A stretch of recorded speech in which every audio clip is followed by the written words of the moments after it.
Good morning, Raptor Freaks. Lexiot's here. It's Friday, and I apologize again for technical difficulties yesterday, shortening the stream length. It is what it is, but because we come back every single day, you know what? It don't matter. I'll get everything done and said at some point, either way. So yeah, we'll have two classic cards today because missing the classic card yesterday and other stuff. We'll try and catch up on what we missed yesterday and make sure we talk about it. Today, I wanted to talk about trade rumors and trade rumors that are centered around two of our former Raptors for the championship team in 2019, and that's Siakam and VanVleet. There's a report that has come out, and honestly, some of this is just hot air BS smoke, but I'm not, surprised to hear that this stuff is coming out right now, especially considering Boston fans are a little bit antsy, a little bit like, what is this season gonna be with Tatum out kind of thing. So there's some creative people in their media that are trying to write scenarios to try and maybe still compete this year for the Celtics. And their idea is this guy wants the Celtics to trade Anthony Simons and a couple of picks for Pascal Siakam.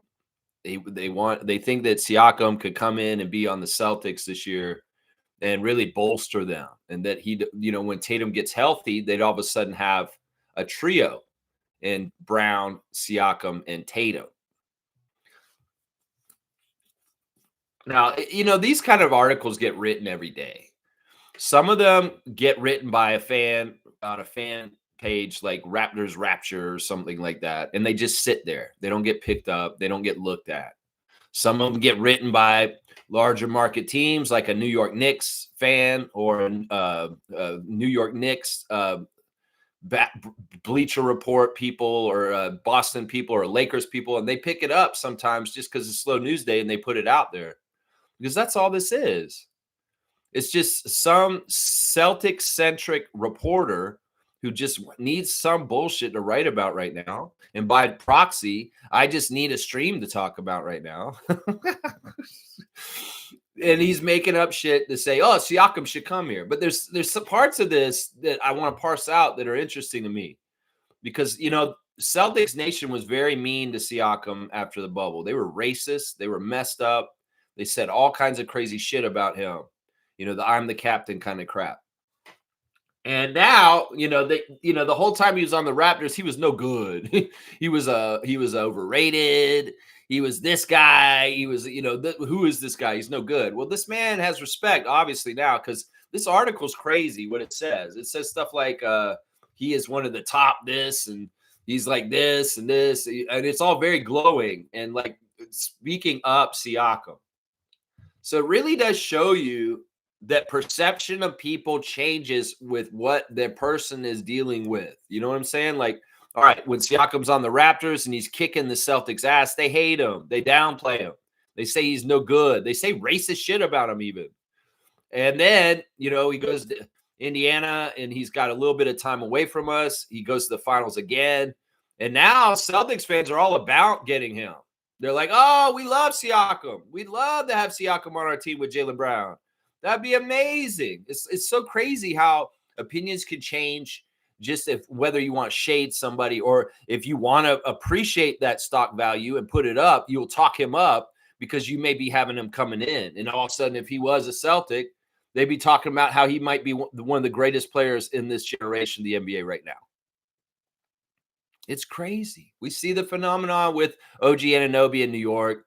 We would see it in this case. If that happened with Siakam, which is not going to happen. It's all bullshit. It's a bullshit story. First of all, Indiana values Siakam, and he's probably their most important player right now. Forget about Halliburton, guys. Siakam's probably their most important player right now. And they have no intention to want to trade him. And the Celtics thinking that, oh, we could just pick him up as an extra and not even lose a whole lot and just add him to the big mix. Well, that's their own arrogance. And maybe short-sightedness too. But yeah, it's not likely to happen. But once again, people going to put out articles and rumors and act like they're real news. And this is the guy who wrote this article about Siakam for the Celtics, I believe, is Keith Watkins, and he covers the NBA for heavy.com. Now, the other rumor I'm talking about today is Fred VanVleet. There's an article out by Justin Backer of the Sporting News yesterday saying that Rockets guard considered a potential trade candidate. And it's kind of interesting how they illustrate this. Now, this one may be more true. Fred could actually get traded this season. Fred's team option this summer on the big, huge contract he signed away from the Raptors and going to Houston. They didn't take his team option to pay him $40 million this year. No, they did not. They said, no, we're not going to pay you the $40 million this year, Fred. You're going to restructure it. And they did restructure it. He's getting paid $25 million over the next 2 years on a $50 million contract instead. So Fred went down to $25 million a year starting this year. Well, these are the reasons why they want to trade him possibly. They think, all right, this is so crazy. They think because they got Kevin Durant, they don't need Freddie for what he does in some ways. That's foolish. Seriously, I'm going to say this right now, Rockets Nation. Your team does not get out of the mud and get it to the second seed in the West last year without Fred VanVleet's leadership. And switching Kevin Durant in for Fred VanVleet's leadership is not going to work because Kevin Durant is not a leader. Fred is. And especially since y'all lost Dylan Brooks this summer too, to get Kevin Durant, you can't afford to lose this kind of leadership on your team with your young team. Fred VanVleet recently came out and said when he first showed up in Houston after signing with them and leaving the Rockets, he thought all of his teammates were a bunch of losers. He did. He said that publicly. He said, man, when I showed up at Houston Rockets practice, I knew them from playing against them and then getting their ass beat by us all the time. Houston Rockets were horrible for years, and they were a joke, and they're losers. That's what Fred thought about Jalen Green and Jayshawn Tate and Jabari Smith and all those guys when he first came in. All these young guys are losers on the Rockets. Well, he had to make them into something, and he did. He molded them like clay. He made them better professionals because he was a good, solid leader with a good head on his shoulder, and he had the guts to tell everybody how to play better or be a better NBA pro. So, I mean, don't water down the value of Fred VanVleet just because you think, oh, we've got Kevin Durant here now. And the other thing is like the article says it's going to be contingent on Reed Sheppard. Reed Sheppard has to get better as a point guard. And then maybe we can get rid of VanVleet in the middle of the season. Man, don't hold your breath on that. Reed Sheppard was a big bust in his first rookie year, and he did not look good. I don't think he's going to be a good NBA player. Y'all overhyped him and made him too much out of college without understanding the translation does not translate.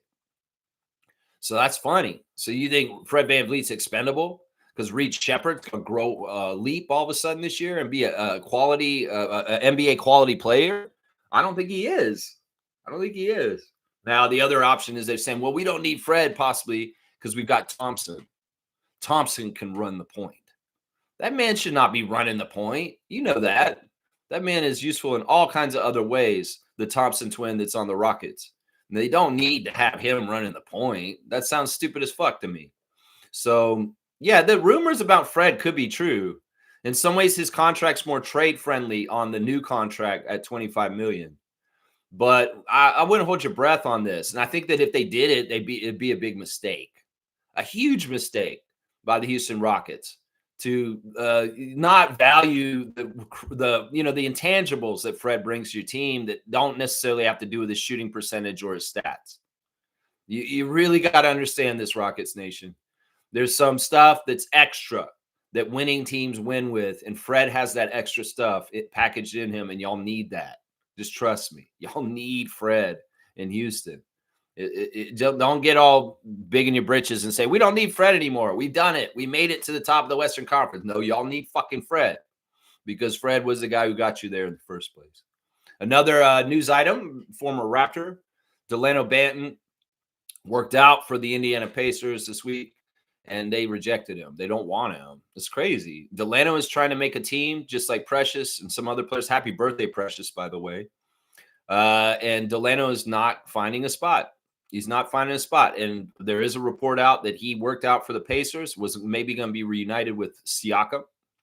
But the Pacers aren't interested. They're passing on him. That's a horrible thing, man. I'm worried. I think Delano may be going to Europe now, guys, because it's just his NBA stint is done. And you know what? He was on Toronto, he's on Boston, he was on Portland. And well, that may be it, man. That's sometimes how it works, man. You just get like a 5-year career, and that's it. It's a 4 or 5-year career, and that's it. You don't get much more than that. It's just how it is. The NBA is a harsh, cruel ecosystem, and it's hard to stay above and keep doing that. Because, like, I'm looking at Precious's Wikipedia right now, man, and it says free agent, not on a team. He's not on a team. Happy birthday, Precious, by the way. He's 26 today, guys. Happy 26th birthday to former Raptor Precious Achiuwa.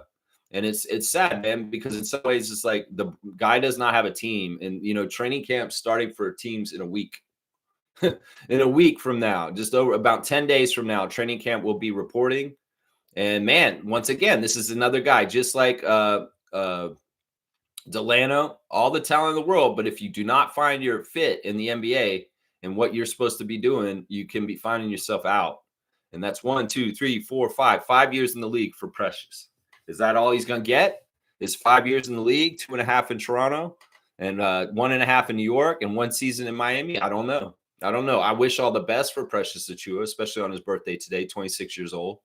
But who knows, man? Even that going past 25 and being on the other side and not really nailing down your role as an NBA player, this will be tough for him. Who knows what will happen with Precious? We want the best things for him. So, yeah, just going over a couple of trade rumors today about important former Raptors, some Groats and Siakam and VanVleet, and just kind of like sussing them out. I think the Siakam stuff is so stupid. It's just Celtics people trying to make people excited for the season, even though they're probably going to have a lump year. And that's even what that article said. It's like, yeah, the probability of getting Siakam is not totally high because it does look like the Celtics are going to try and tank this year, basically. That's, you know, because they should probably because of the situation with Jason Tatum. But who knows? Who knows? We'll have to see. If they do something half-assed and they're kind of in the middle, one foot on the subway and 1 foot on the platform, well, let's see what happens if they try and do that, where they're kind of like, yeah, we're not trying to win, but wait, we got these players and they're winning still, and we're a mediocre team this year. And instead of bottoming out and trying to get a high draft pick like everybody always tells our team to do, you know, they screw up and they don't do that. See, I never liked playing to lose. I've never, ever liked that. But the Celtics playing to lose, hey, I encourage you. Go ahead and tank this year, Boston Celtics. Tank the hell out of your season and try and get a good draft pick next year. Yeah, you'll get a good draft pick no matter what. Sure, it's guaranteed. You go ahead. Tank away, Boston. Lose so much this year that you forget how to win. How about that? Yeah, that's what we're saying. That's right. All right, let's check in with the chat. Good morning to Trevor J., the Commissioner of Fun. Trevor J., good morning to you, sir. His words of wisdom are, do not forget to be grateful for what you take for granted. Someone else on their knees praying for every night.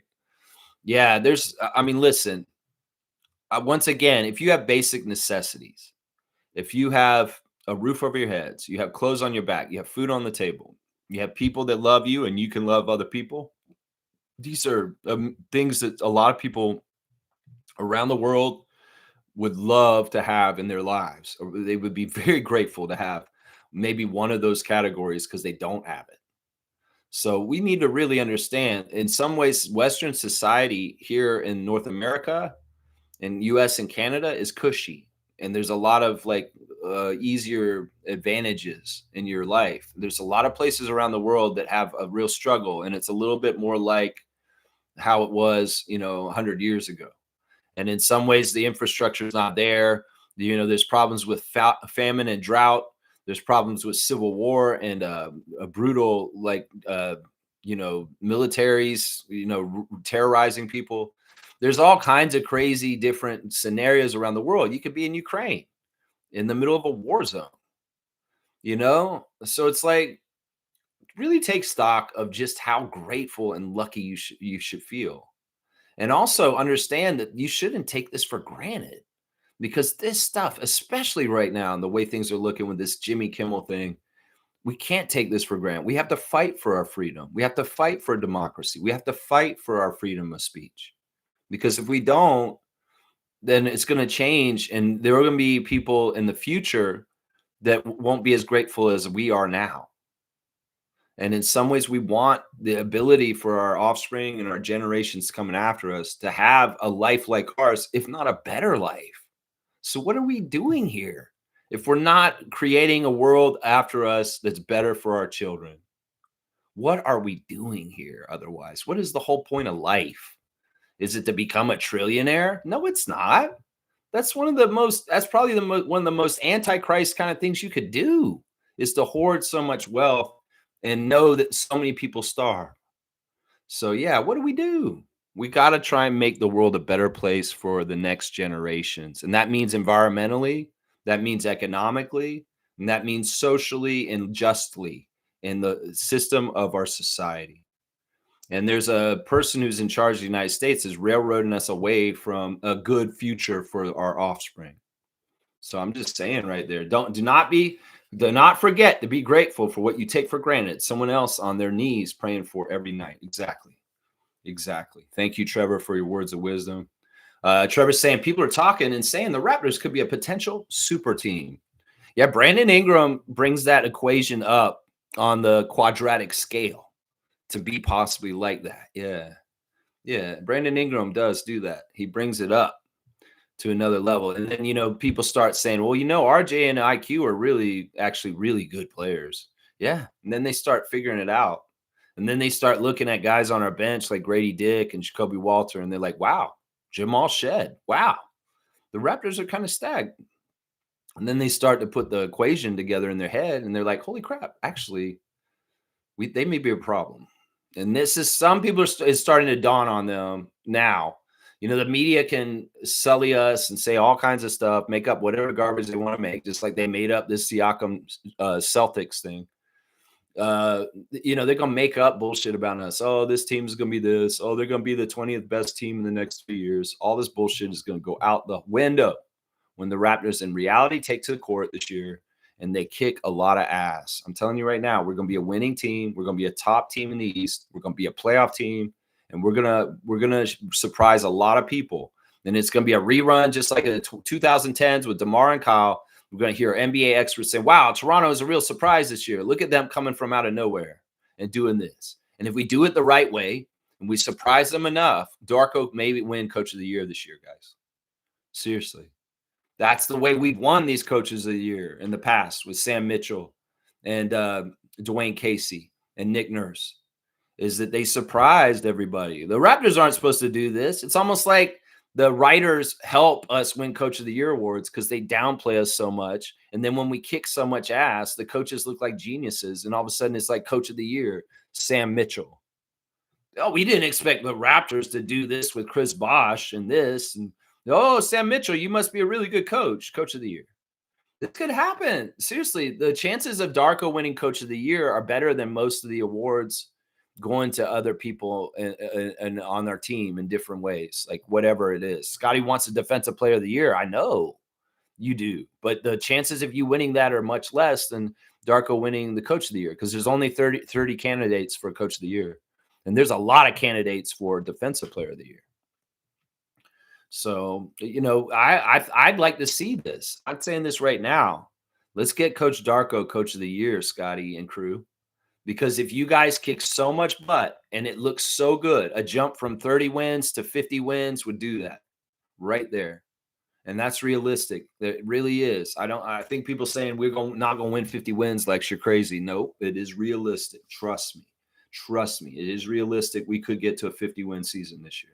And some people will be like, no way, man, you're crazy. You're really drinking that purple Kool-Aid. You really are a homer, aren't you, Lex? Man, I'm not a homer on this. I'm telling you the truth.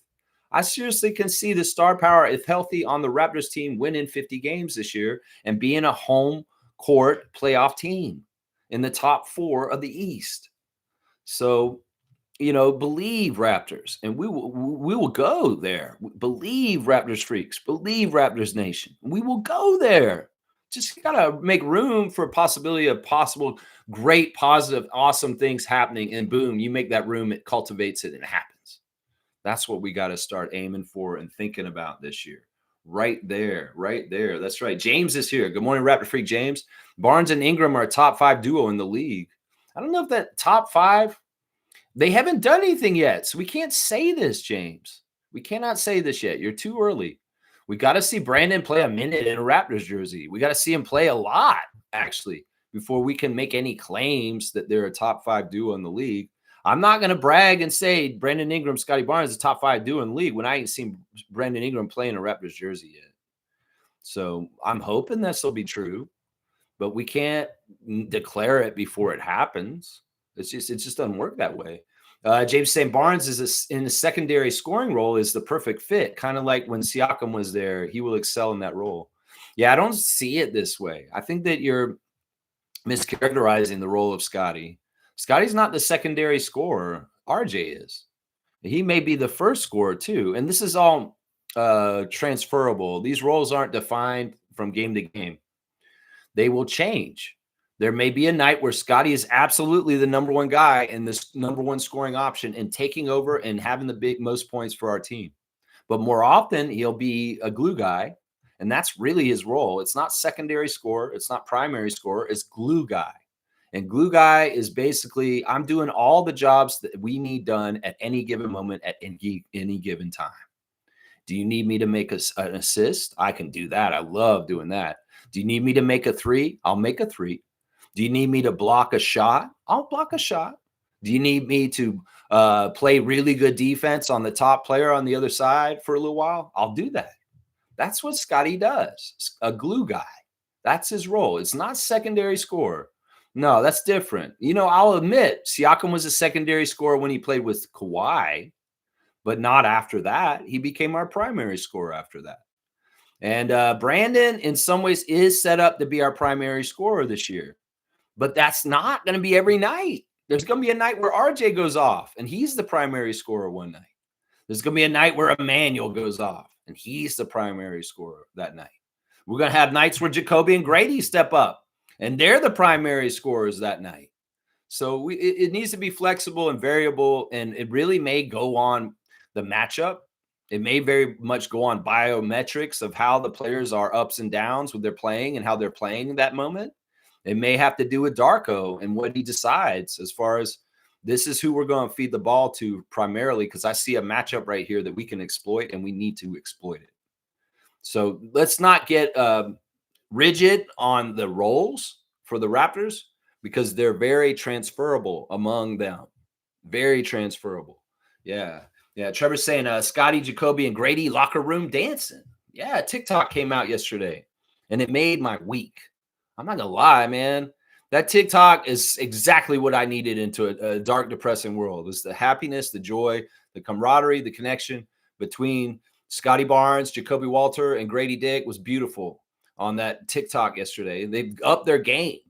And you can see just how entwined with each other and their rhythm and what they're doing with that dance. I don't know TikTok culture too well, but I would say just knowing that they had good rhythm and good syncopation and that Grady's moves were absolutely crazy, that those guys are really good at TikTok. I don't know. I'm an old man. I'm 50. What do I know about TikTok? I don't know jack shit. I don't even have it on my phone. I have not downloaded TikTok. I see that because it's been posted all over Raptors places. Thank you, Trevor. Thank you, Monique, for posting stuff. But I tell you, those guys are good at TikTok. They got the right rhythm and they're together. Like Scotty and Jacoby were doing the same thing at the same time. And Grady's behind making lewd gestures with his tongue, looking like a lizard. What is that, Grady? What is that? What is that move? What are you trying to be like? Because I was listening to lyrics of the song too. And it's kind of like, she's a hoe. She's going to give it out to everybody. And Grady was playing the hoe, it looked like. Like Grady was the hoe. And like Jacoby and Scotty were presenting the hoe.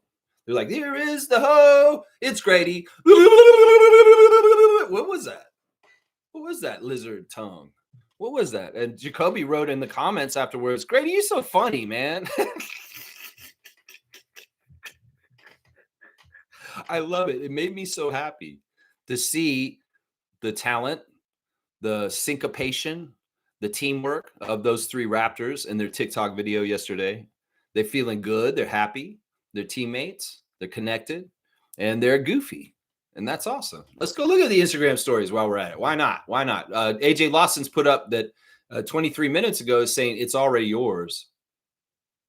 It's already yours? That's amazing. I like that. I like that. Serge Ibaka, guys. Yesterday was Serge's birthday. Happy birthday, Serge. He's getting birthday wishes from lots of people. Well, guys, since I missed his birthday and wishing him his birthday yesterday because the stream caught off too early, we're going to turn around and we're going to do the Share the Love Club for Serge Ibaka tomorrow. Because Serge, honestly, has had a huge presence in the city of Toronto this summer. He's a champion. He's come in. You know, we traded Chris Boucher, we didn't trade Chris Boucher. Chris Boucher went to the Celtics this summer. And our last Raptors champion left, and Serge came to hold it down. So we're going to say happy birthday to Serge by sharing the love for Serge Ibaka tomorrow, 9:30 a.m. Serge Ibaka Share the Love Club, y'all. I hope y'all will come in and celebrate Mafuzi with me tomorrow. That's right. That's right. Let's see what else is going on Instagram. We got Toronto Tempo president, Teresa Resch, reviewing the Montreal events from last weekend. A montage of scenery from the whole festivities. Very, very cool. Lots of talking, lots of communicating and networking and different people talking about women's basketball and other things and the WNBA. Very, very cool. Very, very cool, Teresa. Let's see. Slim Doug has got this guy. he's I guess he's showing up to try and turn himself in. He's saying, "What do you mean I can't turn myself in and get the money?" All right, yeah, let's keep going. He's got the Celtics drafting. I guess their draft pick, and they're talking to the guy who got drafted by them. I forget who they even drafted. I don't care who the Celtics drafted. So, yeah, I don't know, man. I might have to do this. All right, Chris is saying this, and I hope this isn't about the Raptors, but maybe it's about a woman in his personal life or somebody, because, you know, he left Toronto, and maybe there's somebody who's not in his vicinity anymore. That's probably good. He said, "You closed the chapter. I burnt the book." And it's Pink Panther, and it's playing Taco, putting on the Ritz. If you're blue and you don't know where to go to, why don't you go where fashion sits? Putting on the Ritz. Yeah. All right, Chris, with your Pink Panther and you're burning the book. Oh, yeah. All right, let's see. Let's keep going. Norman Powell has taken his dogs officially to Miami as of yesterday. There's Odin and Apollo, and they're sitting in the jet, and they're all happy. These dogs have flown quite a few places. Toronto to Portland, Portland to LA, LA to Miami. So these are jet-setting dogs, Apollo and Odin. Brandon Ingram celebrating Dennis Smith Jr.'s contract with Dallas Mavericks yesterday. He signed a 1-year deal to return to the Mavs yesterday. And I guess Brandon's friends with Dennis Smith Jr., maybe from their Pelicans days. And yeah, he's just happy his friend got a new contract with the Mavs, Brandon Ingram. Jamal Shed posted more pictures of when he's young. One of his friends had their birthday, and is a former teammate on Houston Cougars. And he's calling him the most childish dude ever because he's filming him right in his face. He's his doggy. That's right. His friend is, I forget his name. His name is J1. My dog, happy birthday, my dude. Love you, family. J113.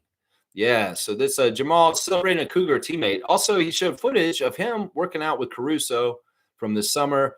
Jamal Shed went and did some intensive workouts with NBA champion Alex Caruso.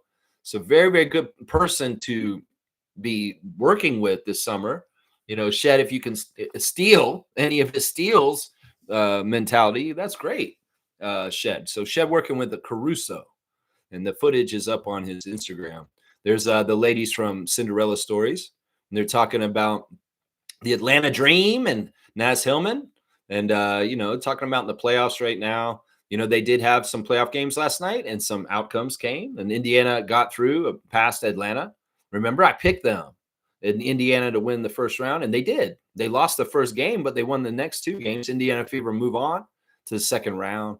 Yeah, there's some games. There's going to be a game today, too. We'll check on that in a sec. Raptors single game tickets are on sale as of yesterday. You can buy single game tickets to the season now, as of now. That's right. Let's see. Vin Bagnani is putting on blast Nuts on Clark. I don't even know what that is. It's popcorn or something like that. Scotty posted a picture at Silent H with Patrick and Jonathan, and is playing Drake over it. I do like the fact that it's a Drake lyric, I guess, because it shows Scotty likes Drake. But and I also like the fact that it's not anything to do with DeMar DeRozan. Let's just put it that way. But yeah, they're out there, and Patrick and Jonathan got their crosses around their neck, very much showing that they're men of God. And there's Scotty smiling real big. So I like it. And they're also saying stuff. We don't need to say anything. We're just a vibe, and we're going to be who we are. It's pretty cool, man. Jonathan's putting on blast some Christian rap, guys. So this is cool. I like this. I like that Jonathan Mobo listens to Christian rap. I feel like there is a very good genre of Christian rap out there right now that is actually very wholesome and helpful to the community. But there is a lot of, other hip hop out there that isn't the best example. Let's just put it that way. There's Jonathan reposting the picture of him and Patrick and Scotty at the entranceway at Silent H. Of course, Silent H is the club that Patrick owns. And Lloyd is reposting it also because he's best friends with Jonathan and Scotty. So he wants to put on blast his friends, J-Mo and SB4. Yeah, there you go. SGA's got his shoes all over the place. It's all about the shoes with Gilgeous-Alexander. He's putting them up everywhere. There's Jacoby posting the TikTok that we've been talking about just now. Scotty and Jacoby with Grady lapping up something, man. I don't know what you're doing, Grady. You're crazy, man. And yeah, that's what Jacoby's saying here. Grady did crazy, bro. Crazy, bro. Siakam's taking artistic pictures of him and the Pacers working at his house in Orlando. Really cool. And yeah, he's just like, Siakam's very interesting, man. He's like, I can tell he's seeing what's going on around here, but he's having gratitude like himself. This goes back to Trevor J's words of wisdom today. There's a profession of gratitude on Siakam's Instagram stories right now where he's saying, I feel really blessed and grateful that I can have my own practice gym and have my team come to my house and play on my court with me. And we have our own space and nobody can mess with us. That's what he's saying in his video on there. Colin Murray Boyles has got some sort of weird album cover he's put on blast. Destroy Lonely. I have no idea who this is. I wonder what it sounds like. It seems really risque. Let's just put it that way. It seems really risque. So I don't know what Colin's listening to. And Lou Dort is celebrating Jalen Williams being on the cover of Slam magazine. Jalen Williams, they gonna learn. Yeah, there you go. There's the Instagram stories for today. A little bit of Raptors, a little bit of Oklahoma City Thunder champions, Caruso, Dort, and Gilgeous-Alexander mixed in there too. That's right. That's right. Boom goes the dynamite. Yeah, I love that dance that those guys did. James is saying my player comparison for Scotty is Jalen Williams. Interesting. It's interesting. That really segued really nice into that. He just made a comment about Jalen Williams, and I just saw Jalen Williams in the Instagram. I don't like doing player comparisons for Scott unless it's the three guys I say, and that's all I'm going to say. They play very similar, the perfect secondary option. Once again, you're pushing the secondary option thing for Scott. You're off base with it, James. He's not an option either way. He's just the dude. He's the man. He's the franchise player, but he's not the primary scorer. He's the franchise player, but he's not the secondary option. He's the glue guy. The proper role name is called glue guy. And glue guys in the past have been people like Jason Kidd, Magic Johnson. Magic Johnson was never the primary scorer on the Lakers. He was always the glue guy. So you got to compare him to players like that. They got to be pass first people too. You can't pick Jalen Williams because Jalen Williams is not a pass first person. Scotty Barnes is. So, I'll describe Scotty Barnes' player ability to you better and better every time. But you calling him a secondary scorer, it's not true. He's a glue guy. You got to get the terms right, man. And Scotty does not play like Jalen Williams. You know who plays like Jalen Williams more? Is Pascal. Pascal plays more like Jalen Williams. Scotty does not play like Jalen Williams. In some ways, once again, the best comparisons for Scotty are his passing in the way he is Magic Johnson or Jason Kidd. Second, on defense, Tim Duncan, team help, blocking shots, coming to help people, thinking and high IQ about where positioning is and where to help and come steal and get blocks, and just dogged determination and effort on defense. And then third, the post moves, the turnarounds, the way that he cannot be stopped down low in the post, that's Kawhi Leonard.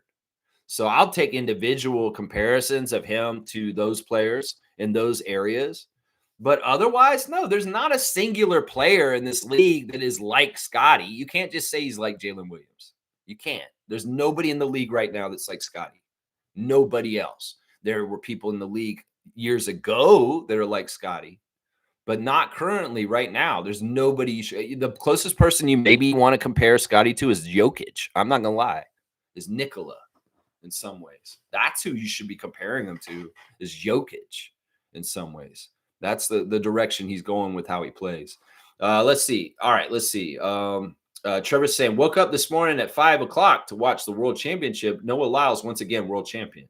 Now, he's a real world champion, right? And he'll argue that till he's blue in the face. I'm a real world champion because I played against all the world and I won, and I'm the champion. The NBA is not the world champion. That's what Noah Lyles said. He's on record for that. That's right. So track and field is finishing up in the next day or so, right? Because it's about a week event. It started last Saturday, I believe. That's right. Shaq Lindsay's here. Good morning, Shaq Lindsay, channel member. Thank you, Shaq Lindsay, for your support of the Raptor Freak channel. None of this trade rumors make sense. Don't they already have Chris? Laugh out loud. Well, Chris and Pascal are very different. They're very different. And I mean, it'd be in some ways, maybe they're like, maybe we could get Pascal now that we have Chris because they're friends and it would work really well. Siakam and Boucher back together. You know, I mean, that may be part of the reason why they're talking about Siakam all of a sudden, because Chris Boucher showed up to Celtics training camp and they're like, this dude is awesome. Look at how professional he is. Man, he's not anything like what I thought he was like. I've never paid attention to him too much. He's just a Raptors bench guy. But man, this guy is really cool attitude. He's a hard worker and he's kind of funny, man. And Celtics fans like him all of a sudden. Maybe we should get more former Raptors. Let's get Pascal. Why not? Yeah, let's just get Pascal. Yeah, you know, this is kind of the way these kind of things start to mushroom up out of bullshit from article writers. This is the way this happens. You know, I'm sure Boucher has something to do with it for sure, man. I'm sure it has something to do with it, but not necessarily, you know, this is a different move. Nako's saying Scotty over Jalen Williams. Yeah. Scotty doesn't play with SGA. Jalen, a top 30 player, though. Yeah, I mean, this is a good thing pointed out by Gerald, is that, look, in some ways, great players make other people great, and they influence how much better they are. And in this case, you know, we've seen this with players who have left Denver and left Jokic, that they're just not as good in other places, that he really brings them up, you know. And I would say this is probably true. You play with SGA, the most valuable player in the NBA, the best player in the league. They're going to get a lot of attention on him because they have to go get him first. And Jalen Williams really reaps the benefits of that. Gerald's exactly right with this. Now, he's a good player, and I think he would be very good. But think about what Jalen Williams would be if he was on Charlotte and he was their best player on their team. How good would he be there? Seriously. And how much would he carry them and make them a playoff team? He probably wouldn't. He probably would not be able to do it by himself. Even with LaMelo there with him, he would probably look not as good. Let's just put it that way. He looks good partly because of the team he's on with all the people around him. That's true. That's true. He's a good player. He's very talented. I'm not going to sell him that much, but you put him on a team like Charlotte and he's not going to be that impressive. And everybody's be like, yeah, he's not that good in some ways because this team's losing, you know. Fiercely saying, good morning, fam, and happy Friday. Glazing Pascal now, whatever. We always had his back and knew his greatness. Yeah, and I mean, I'm okay with it. I want them to come around and see this because in some ways, what do we say, MJ? We told you so. It's almost like, yeah, you guys ignored this and didn't admit this for years, and now all of a sudden you're coming around and glazing them, like MJ's saying. Exactly. Well, in some ways, this is kind of like, well, you know what? We were right all along. And everybody's saying that Raptors fans overvalue their players. Y'all are gaslighting us because honestly, we have great players that are coming up. And, you know, the crop that we have now, you know, in 5-6 years, y'all ignore them up until then. And then all of a sudden you're going to talk about how great this person is, how great this person is. Although y'all are already saying that you think that Jamal Shed is a really, really good player. And you're already tooting his horn, which I appreciate. I appreciate that. Yeah. Let's see. Seymour saying, Aunt Pat Beverly calling out these Trae Young. I love it. And yes, I agree. Trae is a coach killer, and no system will work with him. Now, I have no side in this because neither one of these guys I really am a big fan of. I mean, I like Trae Young more. I have more respect for Trae Young than Patrick Beverley.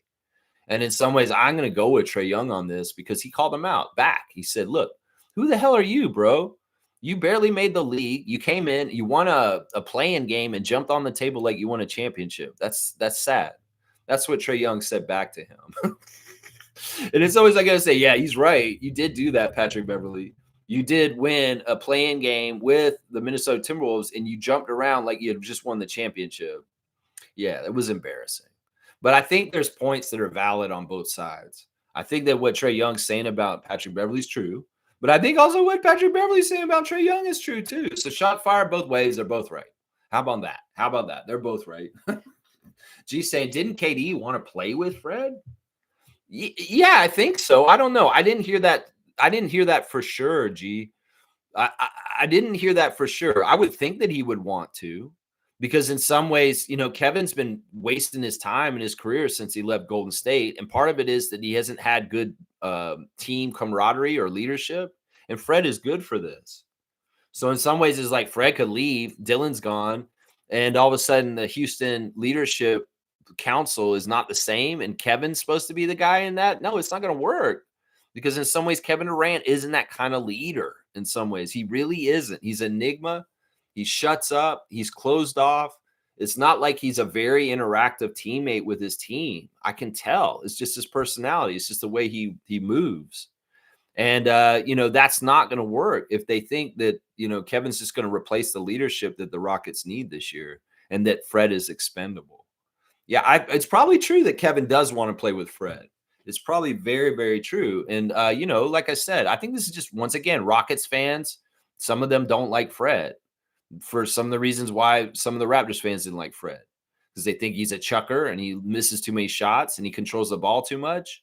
And that in some ways they get annoyed with him when he fails. But once again, I got to say, Fred's the one with the big balls who's going to go out there and try and make the big plays to help his team win. And he's not going to be successful every time. But that's the thing you got to understand, Rockets fans. He has the guts to try and win. And if he practices trying to win at the end of the game every time, he's going to be more and more successful as time goes on. So I just say that. I mean, look, I lived and died with Fred VanVleet for years on the Raptors, and I was perfectly fine with that. Some Raptors fans were not okay with that. And when Freddie failed, they really came down on him like a ton of bricks. And I didn't agree with that, because first of all, you have to have the guts to go out there and put yourself on the line to try and take those shots, to make those shots and win the game. And it's not going to happen every time. It's not going to happen every time. That's just the law of averaging. That's right. Fiercey saying KD is completely different player than Fred. If Fred is traded, good luck to the Rockets. Yeah, I would say this, like, everything y'all built in the last 2 years with Fred on your team will go out the window. I'm telling you, he is the crucial player for the Rockets franchise right now. And everybody who thinks, oh, he's fixed things and we've got now the seller, Fred, thank you, you can go now. You're crazy. You are crazy. You need this dude to hang around and still help with your young core and doing what they're doing. They're saying Freddie's 31, he's over the hill, and that he's past his prime, that he's not going to have any more good years as much as he had. Like they said, he had his worst season since 2019 last year, that he averaged like 13 and a half points. And, he was averaging 19 points for the Raptors. That's once again something you can't gauge things by, is how much people are scoring, because sometimes the slice of the pie in the situation is smaller. And in that Rockets situation, they're trying to feed, a Thompson, a Jabari, different people that are around that team, and make sure everybody's learning. Alperin, and Fred's slice is a little smaller than it was in Toronto. Toronto, he had a bigger slice because we had to depend on him more for what's happening. And then Rockets, he's not. He's more of a true point guard, and he doesn't have to score as much as a combo guard. And, well, his stats are going to look different. And some people are just going to compare stats from year to year. Well, that's not what you should be looking at with Fred, because his role diminished in some ways as a scorer for the Rockets last year. And it's not fair to judge him for that, is what I say. Yeah. Nako's saying KD is their best player. Rockets need Fred. Yeah. I mean, KD is historically their best player, but that doesn't mean he is going to be. That's the crazy thing about Kevin. Kevin should be the best player on his team, every single team he goes to, but quite often he isn't. in the last couple of years. Why is that? Why is that? He should be the best player on the Rockets, but I'm going to say right now, he probably won't be this year. Figure out that puzzle, Nako. He's a Hall of Famer. He's maybe one of the greatest scorers in the history of the NBA. But I'm gonna bet you money right now, Kevin Durant will not come off as the best player on the Rockets this year. It's probably gonna be Sengun.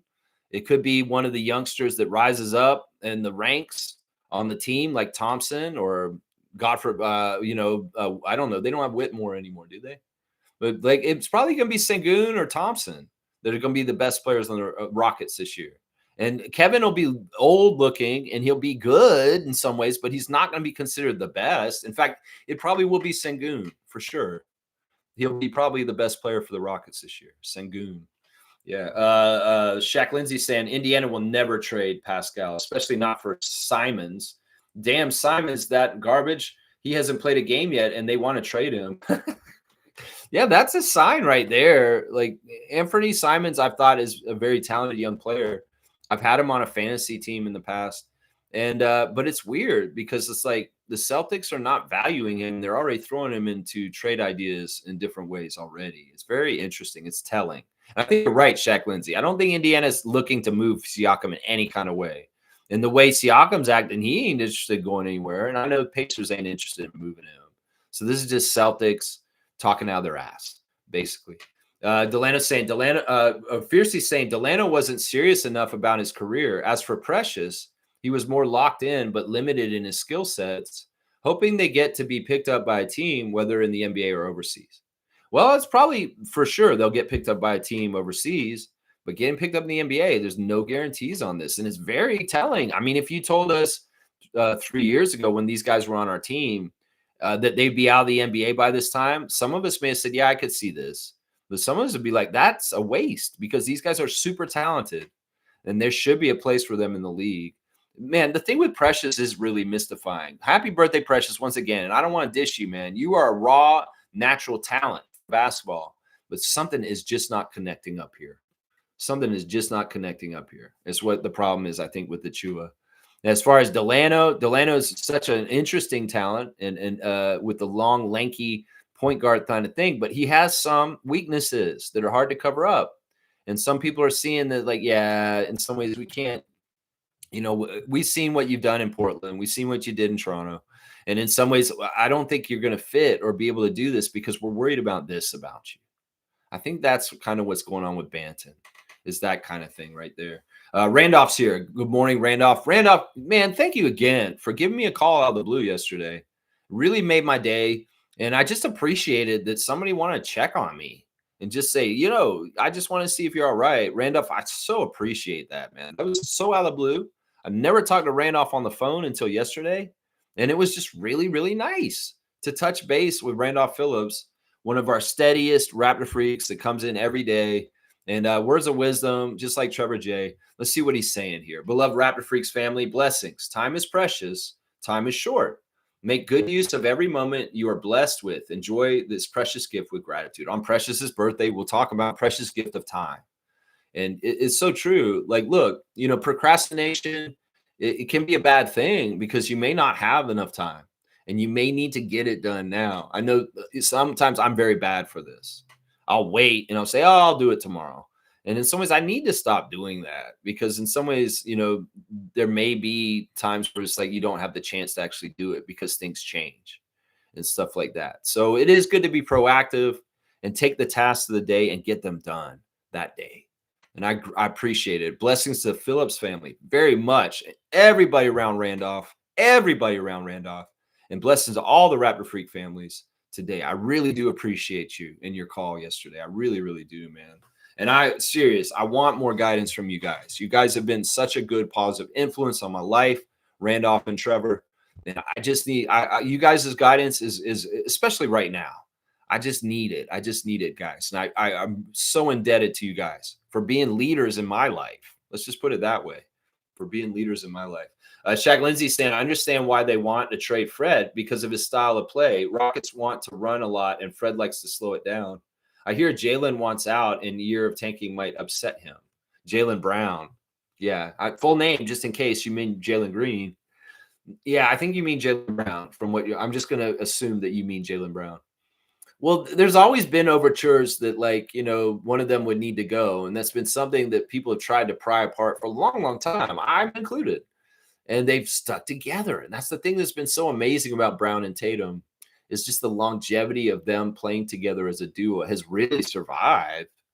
I don't know if this is true. You've heard that Jaylen Brown wants out if there's a year of tanking. I don't know if this is true. I could see it possibly being true, but I don't think it is. I don't think it's true. I think that there is a possibility because I actually heard the Celtics were shopping him around this summer and actually looking into whether, trading Jaylen Brown could get them Giannis Antetokounmpo or something like that. We'll have to see. I haven't heard any overtures directly from Jaylen Brown that he's ever been upset with being on Boston. But that could be true in some ways. I don't know. It's just 1 year though, and they won a championship. And in some ways, it's like I don't know. I don't know how. I don't know what's true exactly here, Shaq Lindsay. You could be right. You could be right that Brown wants out in some way. Seymour's here. Good to see Seymour holding it down for us in Calgary, Alberta, Canada. Robert Ory said Clyde was the second best athlete he's ever seen. Drexler never stretched ever. Just went out there and balled out. That's crazy. That is amazing that he didn't have more injuries without stretching. Yeah, Clyde Drexler was something else. If Michael Jordan didn't exist, Clyde Drexler might have been Michael Jordan. Seriously. If Michael Jeffrey Jordan was never born to his parents and didn't grow up and do what he did, Clyde Drexler may have been the closest thing to that. And he may have gotten the whole Air Jordan thing and that mantle and crown himself because he was like that. He was like that. He was the closest thing to Jordan when they played as far as just an unstoppable scorer who put up a lot of volume and just was like that. Yeah, Clyde the Glide. That's right. Shaq Lindsay saying the ambassador of the United States doesn't like our elbows. I say throw bows. Yeah. It's so stupid. Like I read an article title that said U.S. ambassador to Canada is upset that Canadians aren't passionate about their relationship with the United States. What do we have to be passionate about? Y'all are assholes and y'all started this shit. So don't gaslight us with this bullshit Trump piece of shit that came over here to be our ambassador. You don't control us or tell us what to do. Don't gaslight us. Don't insult our intelligence by saying, oh, we're upset because you're not passionate about our relationship. Why would we be passionate about threats and bullshit? Seriously, read the room. You people are so fucking arrogant and MAGA that you don't fucking get the real world. The real world is y'all are fucking criminals and pieces of shit. And you're going to get your day eventually. Trust me. Yeah, that is ridiculous. Shaq, we're kind of doing a no politics time for a little while because in some ways I don't want to speak out and put a target on myself. So in some ways I'll talk a little bit about it, just like I just did, but I really don't want to introduce it into the stream for a while things are a little weird. I'd rather, because Jimmy Kimmel and shit like that, I'd rather stick to basketball just for a little while. But eventually it'll come to a point where I'll be able to talk about politics, hopefully freely and openly again. If it goes the other direction where I can't more and more, well, that's scary. And that's a bad indication that the world is going in the wrong direction.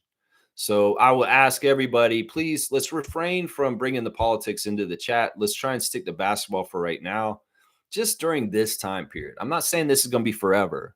I'm just saying that right now, I'd rather just talk Raptors because in some ways, this shit pisses me off. And in some ways, I don't have a filter and I may go off and say stuff that could get me, attention that I don't want. So I'll say that about that is like, look, what do you expect, ambassador?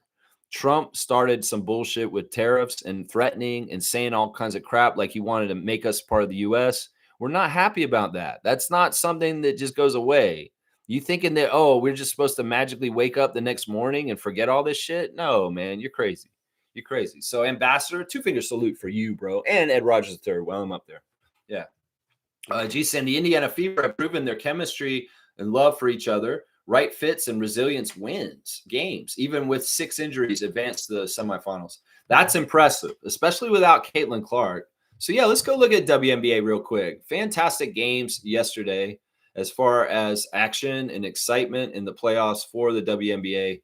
They had the the Fever go over the Dream and eliminate them in a very close game. It was only a 2-point game at the end. Kelsey Mitchell had 24 points. And then Seattle ended up losing by 1 to the Aces in another game 3, huge winner takes all thing. So Vegas just barely beat the Storm by 1 point. Aja Wilson with 38 points. Aja Wilson also the co-defensive player of the year in the league, sharing it with Alana Smith of the Minnesota Lynx. So there's 2 players sharing the defensive player of the year for the WNBA. Of course, tonight there is a game 3 in Phoenix. It will be the Liberty visiting Phoenix Mercury. And our referees for this game, Roy Guibien is the crew chief, number 42. The referee is Tim Green, number 9. The umpire is Gina Cross, number 38. And the alternate is Ryan Sassano, number 3. Now, the WNBA playoffs will be a game tonight, and the winner of that game tonight will play Minnesota on Sunday at 5 p.m. So the second round of the WNBA playoffs will continue. Will start on September the 21st, this Sunday. So, yeah, a day off tomorrow. And then, boom, right on into it with the second round. It'll be Indiana versus Vegas, and the winner tonight versus Minnesota. So there's your WNBA referee check, and also just checking in on the league and the action from last night. Very close games. Very good WNBA action with such close margins right up until the end. Fantastic entertainment value in that WNBA playoffs last night. Very, very cool. Naga's saying Rockets need a point guard. They want Reed Shepherd to grow up and be that guy, but I don't know if he's going to do it, man. This guy could be very much a huge bust. He looked like one to me last year. Like, he didn't look like he was ready for anything like on the NBA level. And that, you know, he may have been something in college, but once again, I'm telling you, none of this stuff sometimes translates sometimes. And that Reed Shepherd may be just one of these guys that's a really good college player, but he's not going to translate to the NBA. And I have a feeling that that's what this is. James is saying top 4 teams in the East: Cleveland, New York, Orlando, and the Raptors. That's not a bad list. I would say that 3 of them are right. I may switch out Orlando for a different team. I'd say 3 of those are probably right. Cleveland, New York, and Toronto, probably very much true. Top 3, maybe with Atlanta or Detroit or Orlando. I say one of those 3 teams will probably be in there in the other spot. Yeah, there's an off chance that Philly's healthy, and they may be up there. But that really depends on whether Embiid's healthy. And that's not going to be likely. Watch. Shaq saying all this 51st state shit, terrorists and bullying has come to bite them. Boo-hoo. Yeah, economically, they're destroying their country. And this is what Putin did to Russia. A lot of what was happening with the United States, we can look at as what's happened in Russia. The same things that Putin did to Russia to run into the ground is what Trump's doing, whether it's destroying free press, whether it's destroying, the fabric of society and fairness and all kinds of stuff, making it a dictatorship. It's very much the same playbooks. And, Russia's economy has been horrible because it's isolated. They went into war in Ukraine and nobody's buying their oil anymore, and it's suffered for them. The people in Russia, they try to help them with the economy to prop them up so they don't turn on Putin. Seriously. And in some ways, if Trump starts handing out free checks of money to people, realize that's what it is. He's trying to pay people off to stay supporting him in really tough economic times that he caused. So, isolationist policies, anti-immigration policies, this is all going to hurt U.S. economy for a long, long time. And this is really going to be devastating to that country. And what we need to do is continue to be independent and support our own country. Because in some ways, what he's whining and crying about is that Canadians aren't buying American products like they used to, and profits are going down. And they don't want to put that on public blast, because then it'll show that Canadian people have power in this situation to make economic decisions to hurt the United States. And instead, he's going to whine and cry. Why don't you like us? Why don't you buy more of our stuff? Please buy more of our stuff. Canadians are nasty people because they're not supporting American businesses. Oh, my gosh. How stupid does he think we are? Our education system is better up here than the States. You can talk the sheep down there and fool them over with all your bullshit MAGA, but not up here. And in some ways, eyes are opening up to this bullshit, especially Charlie Kirk and things about how hypocritical the MAGA right is about all kinds of things right now. So yeah, he's an idiot. He's an idiot. Boo-hoo, boo-hoo. You brought this on yourself, you idiots. Kareem saying there was a shooting 4 doors down from a house yesterday. 12 shots fired into a house. No injuries, just a lot of questions. The people got the wrong house. I think the hit was meant for the house. Beside them, he's in the tow truck circle. Okay. Excuse me. So the people that shot up the house were not police. Okay. So it was an organized crime hit, and they got the wrong address, and they shot up the wrong house. But thank God nobody was home and that nobody got hurt. Is that what I'm understanding from what you're saying here? Now that I heard about this tow truck mafia around the GTA, yeah, you don't want to get on the wrong side of them. There's a lot of weird shit with tow truck territories and where people can tow and where it can't. And there's a little bit of tow truck wars between tow truck companies around the GTA. And maybe that's what this is stemming from, Kareem. Maybe that's what it is. You towed some cars from that parking lot over by the Loblaws over in Mississauga. Well, you weren't supposed to do that. That's our territory. We're coming to see you. That kind of shit. Maybe that's what it is. Maybe that's what it is. I don't know. Seymour saying that's where I talked to Granny Evelyn on TikTok. It's a great place. You talk to Granny Evelyn through TikTok. Well, that's crazy. She's a grandma. How's baby Candace, by the way? That's crazy. She's on TikTok and I'm not. What am I doing? Am I that out of touch? Granny Evelyn's on TikTok and I'm not. Well, in some ways, I don't want to be on TikTok because isn't it like another data mining company and China owns it? But some MAGA guy's trying to buy it right now, Larry Ellison, and he's going to buy it. And then they're going to mine all the data and use all the data for surveillance state. I mean, seriously, I'm this close to jumping the hell off of Facebook completely right now, guys. Seriously, fuck Mark Zuckerberg and Meta. I'm very much this close to just deleting my account and taking off. And Monique, you're going to have to run things without me in there because I'm not going to be in there at all. I mean, I'm trying. I've really weaned myself off of being on Facebook in different ways. And I've enjoyed less and less Facebook in my life. So I think it's coming up very close where it's just going to be, it's gone. And that, Instagram, I'll stay on just to watch things, but I'm not going to post anything ever again on Instagram. So if you're following me on Instagram thinking I'm going to post more on there, I'm not going to post on Instagram anymore. I'm using it just to watch the Instagram stories for the Raptors. That's it. That is it. Trevor J saying Raptors announcing single game tickets. Yeah, we did that in the Instagram stories. Seymour saying Friday runs at the Talisman Center is crazy in Calgary. Some of the Surge joined the runs. I'm getting back in ball mode. Can't wait for the season. This is great. I love hearing this. When you guys tell me that you guys are actually picking up the ball and putting it through the hoop yourself, that always makes me happy. I know Isaac Campbell is very active as a baller in his middle age, and I love that he gets out there and he plays with his kids and he puts up shots and he goes and plays places. I love this, Seymour. Go down there and play with the Calgary Surge. Go down there and pick up the ball and play pickup ball. Yeah, I love that. I need to go play more myself. Seriously. I get out there every once in a while, but not enough. Fiercely saying, oh my God, Kareem Thomas, glad your family and you're safe. Yeah. There was an incident that happened in Florida a long time ago near my parents' house, in the house where I grew up down in Tallahassee. There was a house that's kind of around the corner, but they had kind of part of their yard was shared with ours. And my grandparents were down from Manitoba, and they lived in a mobile home, like in a camper. They drove down like a big, mobile home. And they were sleeping out in our yard in the mobile home. And this house around the corner, there was a drug bust. The police bum rushed this house. And it was, this was a nice neighborhood. It wasn't like this is a crazy neighborhood or anything. It's just that this one house had problems. And the police came in through opposite ends of the house to infiltrate the house, to bust it. Nobody was home. And they ended up shooting each other coming in from opposite ends. So a cop shot the other cop coming through the other way. And there were shots fired both ways.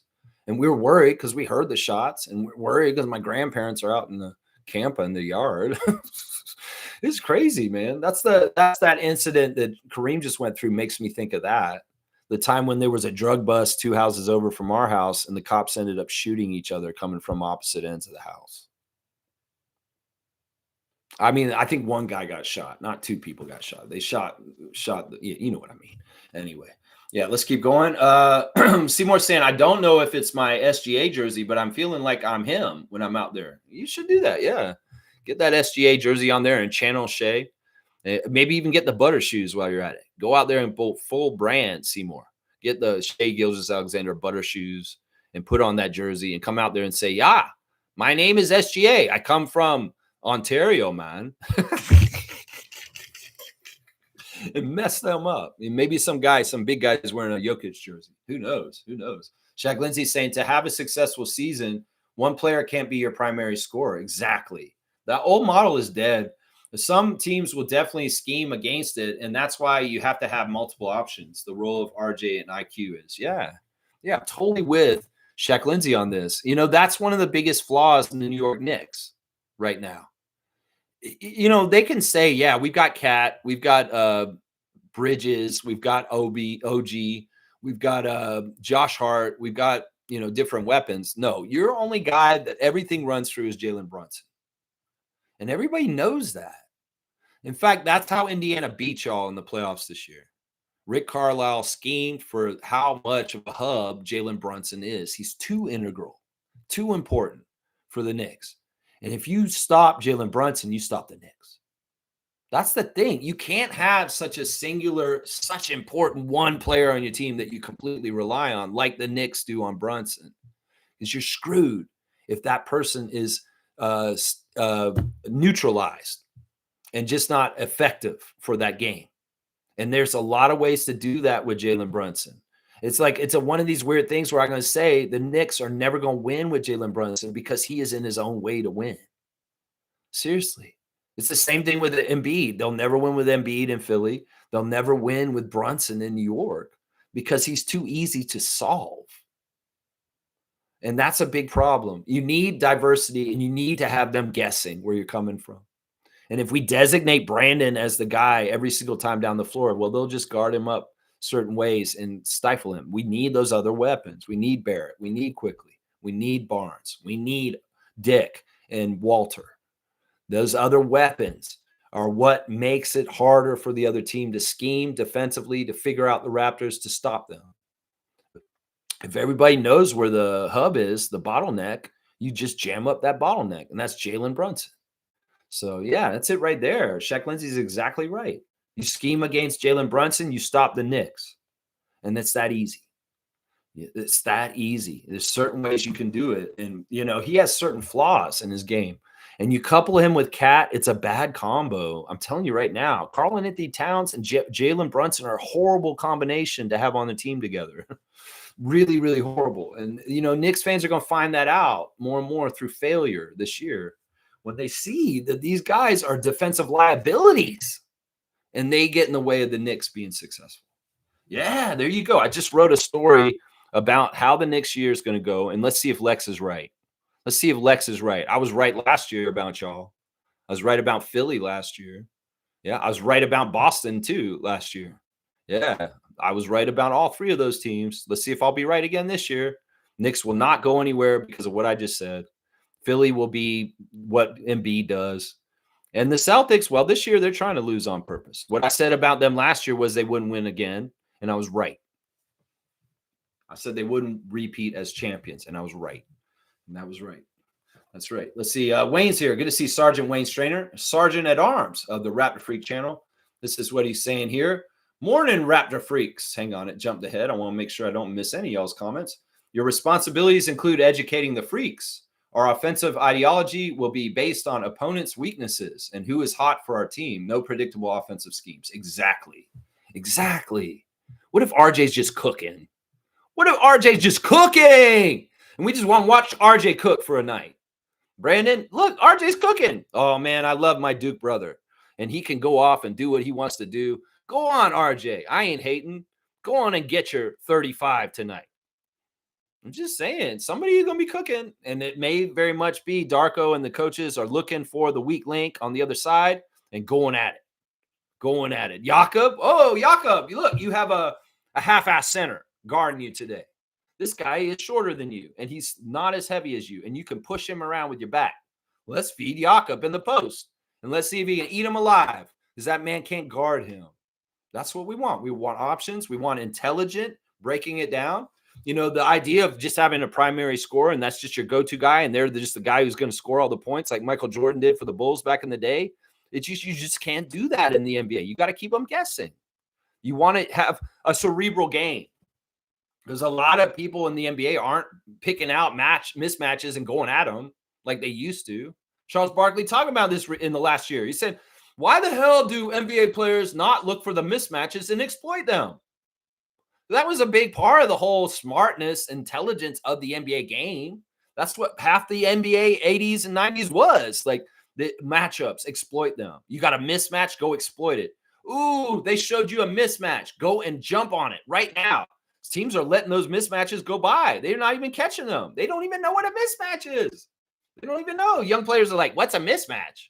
Oh my gosh. Seriously. We got to teach cerebral basketball again and exploiting mismatches and making teams pay for having the audacity to say, you're going to guard me? You can guard me? What did Larry Bird used to say? Y'all put a white guy on me. I'm going to have to burn him now. How dare you put a white guy on me is what Larry Bird used to say to people. He had a mismatch, and he made them pay for it. That's what I'm saying. Cerebral basketball. You look and see how the lay of the land is on the court.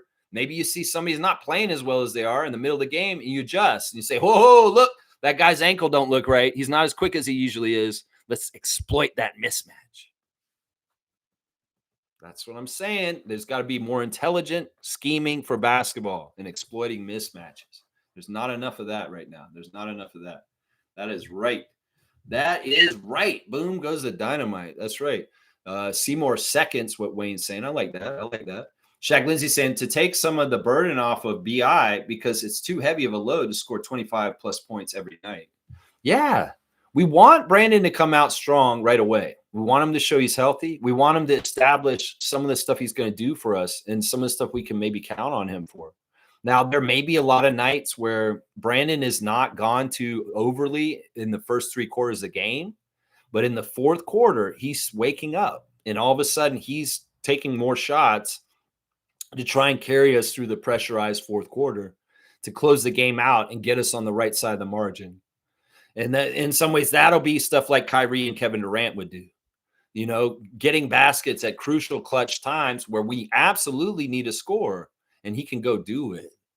That's what you may see. It may be like in some ways Brandon is distributing, playing good defense. He's in the mix, getting a couple of baskets just to get going. But it may be it's very equal going around. Emmanuel, Scotty, Grady, different people putting in baskets here and there. But then when the time comes in the last 6 minutes, 5 minutes of the game, Brandon's getting that ball and he's executing those shots to get us there to the promised land of the W. That's what I think is going to happen, guys. And that, it may not happen exactly the same script every night, but I think that is what's going to happen on a lot of nights this year, is that we're going to carry through Brandon, and Brandon's going to carry us at the end. And that's going to be it right there. Giannis Sky saying, hello, Mike Batiste, legend. Yes, the great Mike Batiste, a Greek legend, a Greek basketball Hall of Famer, one of the greatest players in Greek league history. Our assistant coach, Bulldozer, Mike Batiste. Yeah, I like having this kind of accomplishment on our team. Nobody knows about. Giannis Sky knows because he's obviously a huge fan of Greek basketball. And the legend of Mike Batiste is, it's like you guys you don't even understand who Mike Batiste is. This man is somebody else in Greece. He's like Michael Jordan in Greece. And that's why Giannis Sky says he's a legend. That's right. Our assistant coach, Mike Batiste, the Bulldozer. That's right. Not just saying Colin Murray Boyles plays like Jalen Williams. I don't know yet. They have a similar body type. I will say that. They have a similar body type. Jalen Williams has a lot of offense already. Colin Murray Boyles has not shown the offense yet. I may even say Colin Murray Boyles may be a better defensive player than Jalen Williams already. And we haven't even seen him play in the NBA yet. But we'll have to see. The steals and the blocks look very promising from Summer League. But we'll have to see. The offensive styles of Colin Murray Boyles What are they going to look like? Could they look like Jalen Williams style at some point? Maybe. That's very possible. That some of the little moves that Jalen does with spins and the way he shoots and stuff, that could be very reminiscent of Murray Boyles in a couple of years as he builds his offensive game in the NBA. We'll have to see. I have no idea what to expect from our rookie from South Carolina as far as expectations for his offensive output this year. I expect a lot on defense, a lot of activity, a lot of deflections, a lot of hands in the cookie jar, getting the ball loose from the other team. But I don't know what to expect. Maybe a 3 here. I'm damn for sure going to see some offensive putbacks, like some offensive rebounds and putting that ball back. Yeah, we'll see that. But will we see turnarounds in the low post? Will we see like a little bit of his like dream shaking that he did in college at Gamecocks, as far as like shaking defenders off of him around, being very patient with his footwork, and then woo, they get by me, I put it in like that. There's going to be stuff like that with Colin Murray Boyles is what I'm thinking. But I don't know how much he's going to score. And we'll have to see if his offense grows like Jalen Williams has. That'd be great. That would be fantastic if Colin Murray Barkley was looking more like Jalen Williams in like 3 or 4 years from now. Ooh, that would be really good. That'd be really, really good for us. Shaq Lindsay saying, did you hear about the beef between Trey and Patrick? I didn't know Patrick was even on the Trey level because he's just a dog. Laugh out loud. Yeah, I don't understand that. Patrick Beverley. Trae Young is way more important, better player in the NBA's history than you. This is not an equal argument. This is not equal argument. This man has multiple All-Stars, and this man has led the league in assists. He's done this and this and this. What the hell have you done, Patrick Beverley? Seriously, we're going by credentials. We're going by status in the NBA world. Trae Young has Patrick Beverley like so beat. So beat. So beat. It's crazy, man. It's crazy. Nako saying, stay safe, Kareem. Yeah, I don't know. That just sounded like a misguided shootout. And in some ways, hopefully nobody got hurt in any kind of way around that. We just got to be vigilant and smart and present in the now and, take precautions and look out for your safety in every kind of way right now. Seriously, the world is changing. And in some ways, it's not changing totally smoothly. Let's just put it that way.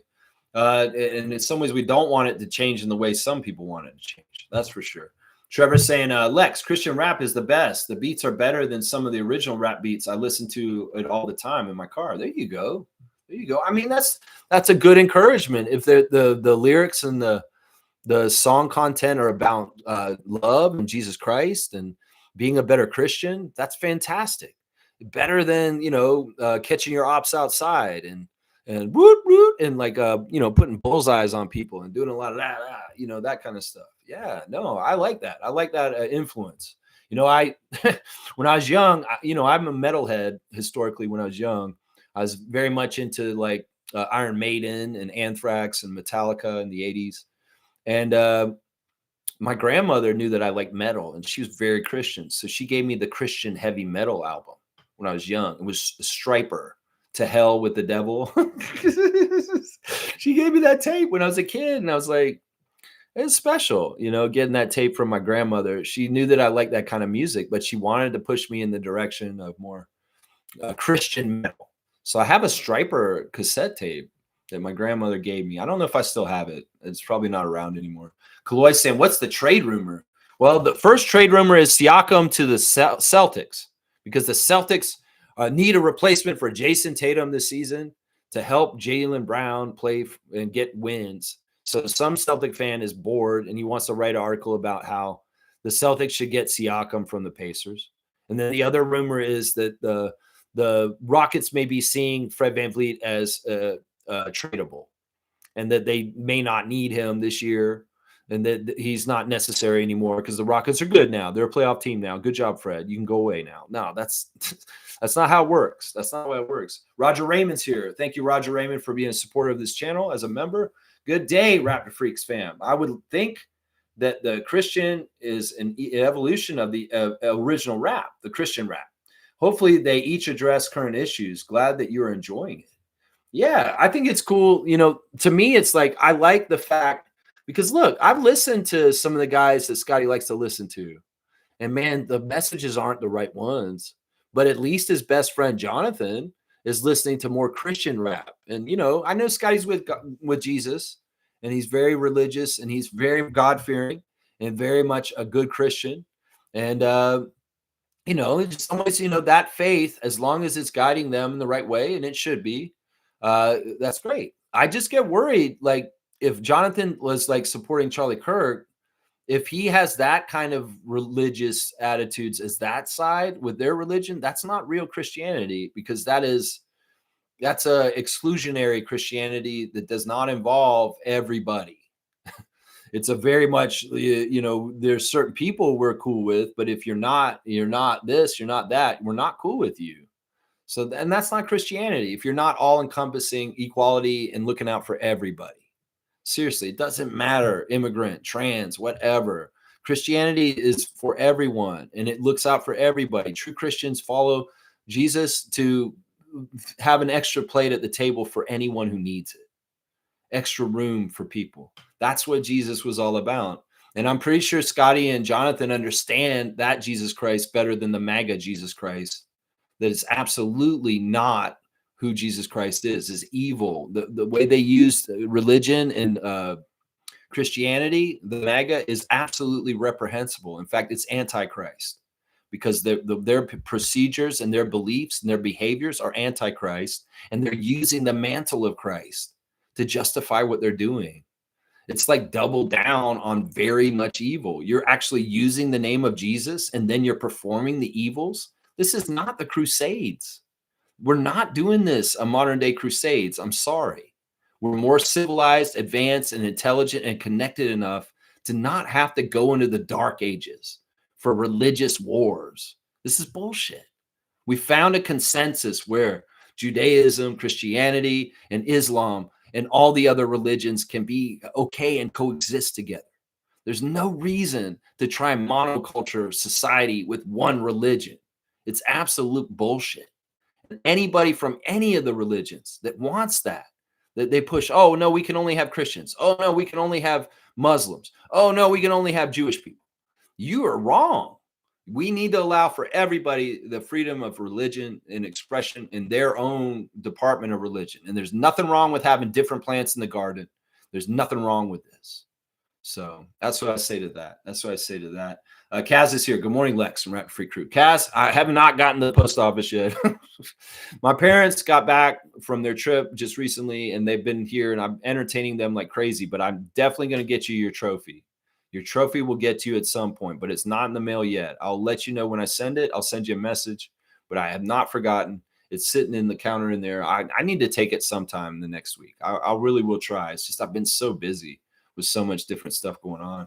But congratulations to our fantasy champion of WNBA, Kaz, once again. And y'all, we're going to start taking new teams for our Yahoo Fantasy NBA season. There's at least, I think there's like 8 spots possibly. So if you want to play fantasy basketball with us, you need to let me know so I can add you and put you in the league. So if you're in the chat right now, you have not played yet, and you've wanted to play fantasy NBA with us on the team on this channel, this is your opportunity. So write in the comments or message me privately somewhere, and I will add you to our Yahoo League. Just let me know, okay? Because we are looking for teams, and we're going to have the draft in the next month before the season starts, of course.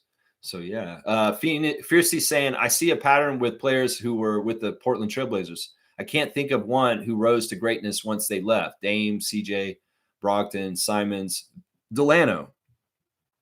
Well, Drew Holiday, kind of. kind of. I don't know. That's not a fair list. Lillard was at a certain point in his career. I don't know. You may be right, though, that going to Portland is one of the last stops on your way out of the league. If you can't make it in Portland or hang around in Portland, that may be one of the last stops before you're going out of the league. You know, some would say the Charlotte Hornets are like that too, or Washington. Yeah, the champ, Kaz, is here. That's right. MK is here. Good to see Meredith in the chat this morning.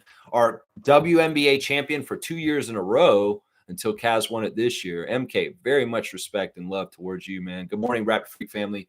Congratulations to Kaz for winning the WNBA Fantasy League this year. I hope everyone is doing well. P.S. No way Pascal gets traded. Yeah, I think he's exactly right. Y'all, I want once again, we know Kaz had a great accomplishment of winning the fantasy WNBA this year, but I want to highlight once again Meredith's accomplishment from last year. When he won his second back-to-back WNBA championship, he did not have a single loss the whole entire season last year. He had one tie and won every single game otherwise. That is amazing. But yeah, MK still two-time WNBA fantasy champion, and Kaz is the new champion now. So we have our 3 champions, and Kaz is 2 of them. And Meredith is 2 of them. And I hope that MK, you'll come. We're going to do another 905 game, Meredith. I believe it's on November. Let me look. November 9th. We're going to be playing the College Park Skyhawks at 2 o'clock at Paramount 5 Food Center. It's a Sunday. It'd be very similar to the Westchester game we went to last year. So mark your calendar, MK. If you can come with your girlfriend again and just want to come and hang out and watch the game with us like we did last year, well, November the 9th. It's a Sunday. It's the Skyhawks versus the 905 at Paramount 5 Food Center. If that works for you, if you're around and you're able to do that, anybody who wants to come and watch the game with us, we're going to go that date. That's right. Seymour saying Eye Candy. Hello to Eye Candy. And Rasheed Wallace. Rasheed Wallace left Portland and he did well somewhere else. Yeah, that's a good answer. I mean, she's talking more recent times. I think in the whole history of the NBA, yeah, people have gone to Portland and gone other places and done well afterwards. I think it's just that right now, in the era of Scoot Henderson, the Portland Trailblazers is kind of like a last stop on your way out of the league right now. Is kind of what's going on. Neil's here. Good morning to Neil. Good to see Blackhawk. Thank you again for supporting this channel. And hopefully you can come to the game too with us. 905, November the 9th. The NBA is getting deeper. Talent like Delano, Precious, DeLon can be walked away from because many of the players are growing up in basketball schools. Street ball will not be the norm. That's an interesting take. I want to parse it out in different ways. You know, it is true. The NBA is getting deeper as far as like there's just a lot of people coming in the league every year, and there's going to be a displacement. So to hold on to your spot like Chris Boucher has done, you really got to be smart about your role and really making yourself valuable. And, maybe Delano and Precious are not perceived as valuable as they could be. And there may be different reasons why. But yeah, it's weird, man. It's weird. I don't know if it's true. Many of the players are growing up in basketball schools. Now, the thing you're saying here is like street ball will not be in the norm. Well, this is true to a degree. I mean, players still get out there and play in the streets sometimes as they're growing up, but most of the kids are going through prep school now. And prep school is a totally different route to the NBA than like say what Isaiah Thomas and Irvin Johnson and them did when they were young. You know, they didn't have prep schools. They just kind of came through high school and then went into college and stuff. But like kids are getting brought to coaches very young now and developing very early. And some of the stuff that they would do on the court with just friends is not happening because they're getting professional coaches at like 9. So there's a lot of difference in some ways with this. I don't think the players are coming more prepared at this point. I think that this is more a phenomena that NBA teams want to pay people less and they're trying to cut corners. And they look at the analytics. Once again, everything's analytics at this point. And they may look at a player like Precious Achiuwa and say, this guy finished his rookie contract. He's in his second contract period of his career. And well, the value of paying him this amount for what he does is not worth it. I'd rather go and get a guy like him that's a rookie that we can pay on rookie scale than have to pay him a second contract's amount. I think that's what it is right there, is that teams are cheap and they'd rather pay into young players that don't cost as much because older players, their pay goes up as time goes on. And Precious being in his second round of contracts, Delano being in his second round of contracts, maybe people are like, you know what, on rookie contract, you're fine.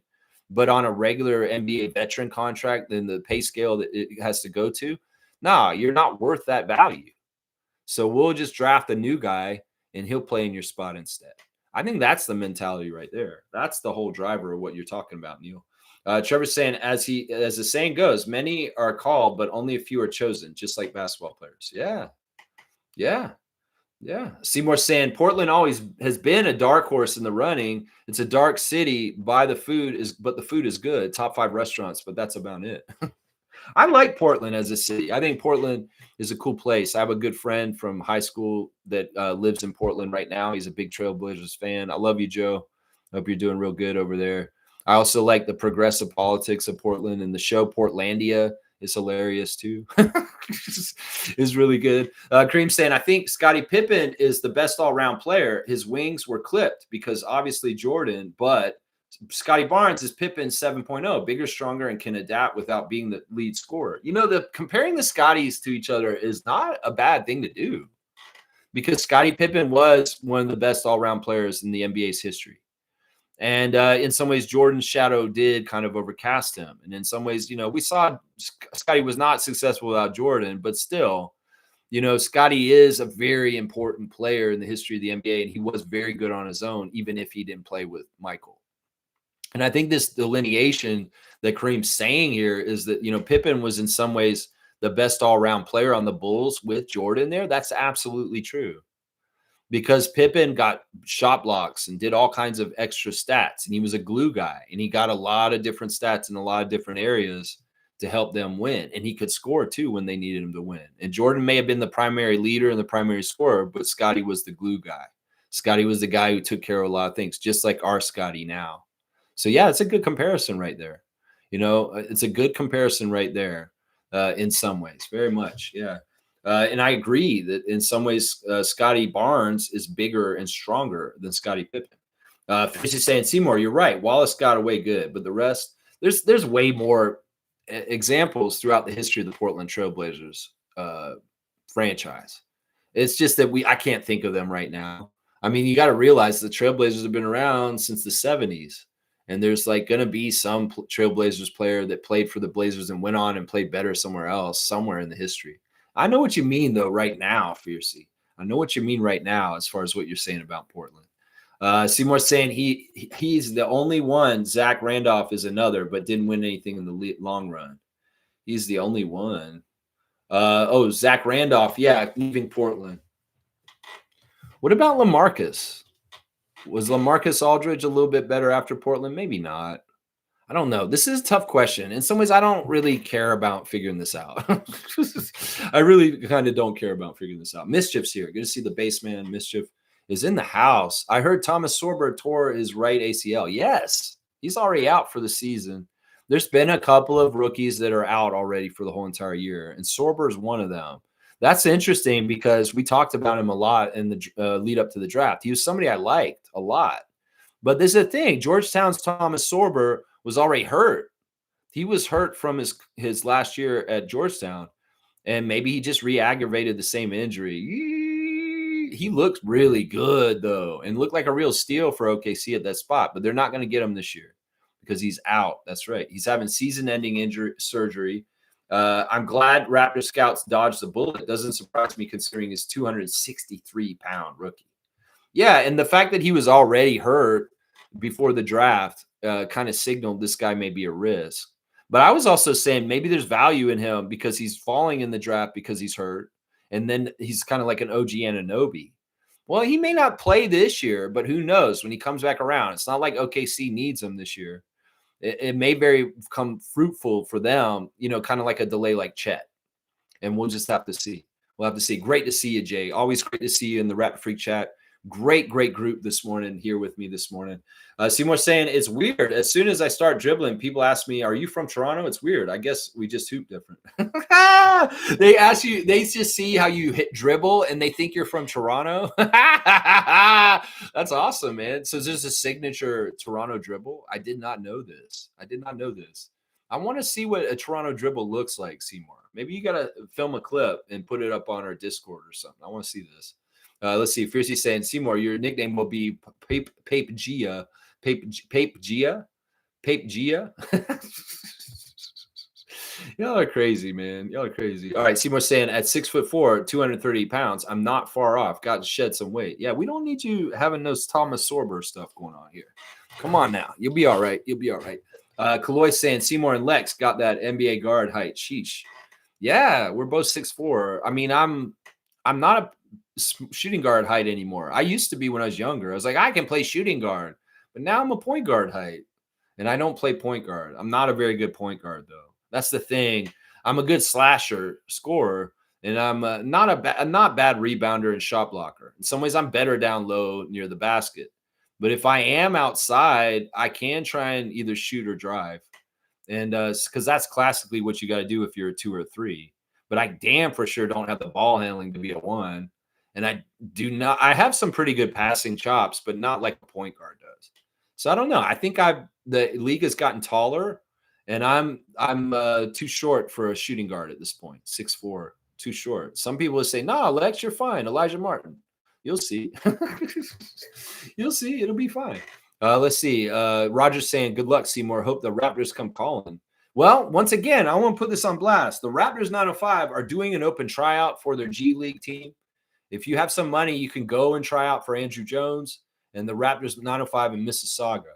And, there was a guy who made the team through the tryout last year, and, well, he's on G League United at this point. And that was Evan Gilliard, guys. Evan Gilliard walked on and tried out, paid the money, and came to our training camp last year and made the team. And he's just shot like a comet up since. So, seriously, there is a pathway from walking on, just like Mark Wahlberg with the Eagles in that movie, and making the Raptors 905. You can get there now. The opportunity is right now, but they're having to try out soon. So sign up, look into it. Raptors 905 open tryouts for real to play for the G League basketball team of the Raptors. So there is a door to get there. There's a door, but Seymour's got to come to Ontario to do it. That's right. That's right. Kareem saying over or under 50 games, Colin Murray-Boyle suits up for the Raptors. I think that over or under 50 games, Colin Murray-Boyle suits up for the Raptors. I think he's going to play most of the season. I don't see why he should have injury problems. I don't want to wish that on anybody. No, we want to see Colin Murray-Boyle for a full 82. How about that? How about that? James is saying Patrick Beverley is delusional. Yes. A franchise player versus a role player. Exactly, James. You got that right. I'm going to give you a dunk. You got that analysis exactly right. That's a role player versus a franchise player right there. And Trae Young is a franchise player. Even if he's not a winning franchise player, he's still a franchise player. 36 on the dunk charts for Raptor Freak James. I like it. Fiercely saying, not a fan of this, but Trae Young needs Pat Beverley beautifully. Reads Patrick Beverley beautifully. Even dropped took you 9 years to be in the playoffs, but 3 for me. What happened to move in humbly and just play ball? Well, shots fired is shot fired. I guess some people are above it and they won't engage, but some people will. And Kevin Durant and Anthony Edwards, Patrick Beverley, Trae Young, this stuff is happening right now. And shots are being fired back and forth between people. Some ways it's good for the league, as long as it's not really, really mean-sided, like threatening violence and stuff like that. If it's just kind of trash talk, and then they get on the court and there's a little bit of a rivalry and a feud, that's always been something good for the NBA. That's always been good for the NBA, whether it's like Magic and Larry back in the day, any kind of little rivalries that can come up. It's good for marketing. As long as it's benign and not really kind of like a very like this, we're really trying to hurt each other kind of thing, or it's causing bullshit like Drake versus Kendrick, as long as it's not doing stuff like that, as long as it's contained and it's just kind of trash talk and it's entertaining to NBA fans. And then even when they see each other on the court, it's fun. Like, when Houston plays Minnesota this year, that's going to be fun because Kevin and Anthony Edwards talk some trash this summer. So it's stuff like that. I mean, as long as it's not crossing the line and, there's no real violence and there's no real threats. And it's just kind of like talking trash. I don't see any problem with it. Now, the Patrick Beverley, Trae Young stuff doesn't matter because Pat Bev doesn't play in the NBA. So he won't play against him. Kareem Thomas saying, I'll post a video in Discord to show you what my camera caught. Okay, cool. Yeah. And, send me your football stuff too. Fiercely saying, looking forward to NBA Fantasy League. I got the email, Lex. Awesome. Yeah, you're in already as a returning team. And we'll make sure. James, you want to be put in too? All right, I'm going to need your email so that I can send it to you. Yeah. Wayne saying, not about religion, all about control. Ideology is just the tool. Capitalism, socialism, religion, whatever gets the job done. The younger cohort is through video games, whatever. Yeah. I mean, I kind of understand what Wayne's saying here. Ideology and religion is used as a tool, as opiate for the masses. In some ways, it's used to control. Now, that's why I want to say, if you have personal belief, make it your own personal belief and don't just follow the flock like sheep. The teachings of Christ are very simple. They're about love, and they're about looking out for each other and community. And, it's not about smiting and retribution and revenge and anger and hate. That anybody who preaches like that in their Sunday sermon is not truly being Christian. You can go Old Testament and Leviticus and all this kind of bullshit, but in some ways, that's not the kind of Christianity we need right now. We need a Christianity that's humanistic and for all and equality, and making more places at the table, and being comforting and looking out for your fellow man. That's real Christianity. And you can get your flavor of Christianity when you walk into a church and hear the preacher and how they talk. And if they're a message of love, inclusion, equality, and healing, holistic, that's a great church to go to. If you walk into a church and they're talking about you need to be afraid, you need to be walking out, if you don't do this and you don't do that, God's going to smite you. And they're saying, we smite all the gays, we smite all the immigrants and all this kind of stuff. That's not real Christianity, because Jesus Christ's teachings do not have anything to do with exclusion or hate or not having place for people. Jesus has a place for everyone. And that's just the truth.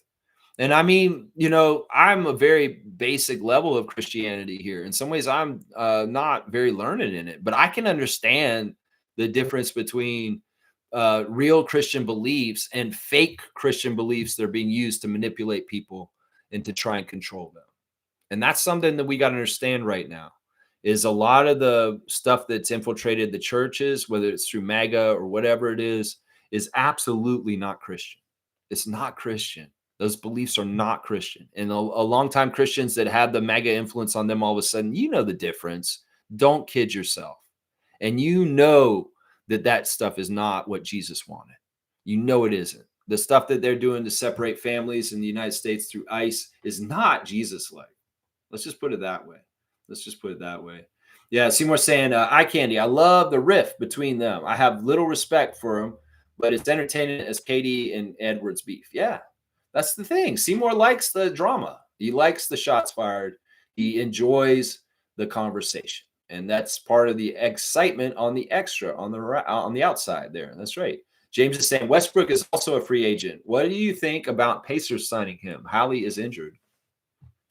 I think it's very weird that Westbrook is not on a team right now, but it's very telling. I don't know if he's going to be on a team, guys. I think that Russell may find his way to China now. I really seriously think that. It may very much be like he's Steph Marbury now, and he's going to go over there. He has a lot of popularity over there. He can make a huge amount of money in China. I think if he goes to Europe, he'll get exposed, and it won't look good. He won't look good in the European game because he's not a team player in some ways, and he's not going to fit the team structure. But he'd fit Asia very well because they like to build teams around one NBA star there, like Dwight Howard or Stephon Marbury, and just showcase them. And that's perfect for Russell. He'll get all these endorsements. He'll become very rich from selling Chinese products on Chinese TV.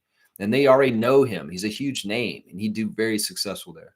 I think his athleticism has dropped to the point where the NBA sees it, and he's a liability more than a help, and that he's not going to get picked up for this season, and he's going to be playing in China.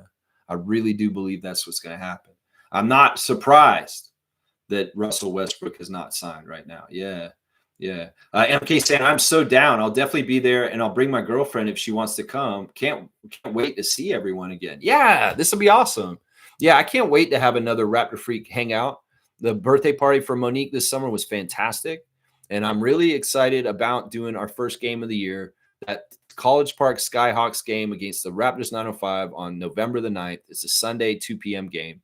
Really easy to get to the arena and watch the game, and I hope that we get a good group, and we can be a nice, loud group there. Everybody who came last time, plus more from last time. Awesome, Meredith. I'm glad to hear that you're very down to come to the game and hang out with us again. That's awesome.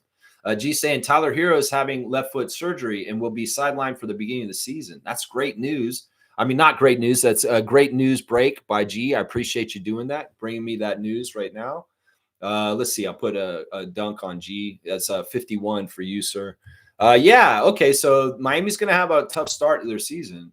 Not only is Hero out at the beginning of the season, I peeped on Miami's schedule for the beginning of the year, and they have a schedule at the beginning of the year like we did last year. Yeah, the NBA gave the Miami Heat all these playoff teams and really hard games right at the bat of the season. So this is really not good for them. They're going to be missing Tyler Hero, who's probably their franchise player right now. Bam Adebayo, it's a little arguable. But Norman's going to be trying to get acclimated there with them. And we don't know what's happening with Andrew Wiggins still. So it's like Miami's a little disheveled, and this will be very bad for them to get off a bad start. And there's very likely going to get off to a bad start. And that may shape their whole entire season. They may have a period of time near the end of the year where they pick up steam and start gaining some wins. But I have a feeling Miami's going to start in the cellar of the Eastern Conference, and they're going to stay there for most of the year. And they may not even be a real playoff team, guys. So I could see that happening as far as things, that there's going to be a bit of trouble for Miami Heat at the very start of the season because of the injury to Hero, and also a very difficult beginning schedule for them in the first month. It's really not easy. Kareem saying, Thomas laughing my ass off, 51st state, this administration keep fucking around and might become the 14th territory. Yeah, we don't really need to do that. We just keep it all separated, seriously. In some ways, if they built the wall on the Canadian border, I'd be fine with that. I'd be fine with that. There's more and more talk, too, that some of the blue states want to secede. Like, seriously, the economic drivers of the state of New York, California, Washington, Oregon, there was a whole list, and they're all blue states. They provide most of the GDP and the economic activity for the whole entire country of the United States. And if they start dividing up the country, like in a civil war, where there's like the red states and the blue states, maybe some of those blue states would want to join Canada for solidarity, or just kind of like a more kind of thing. That could happen. Seriously. Like I could see a scenario where the whole West Coast of the United States becomes part of Canada, like Washington all the way down to Mexico.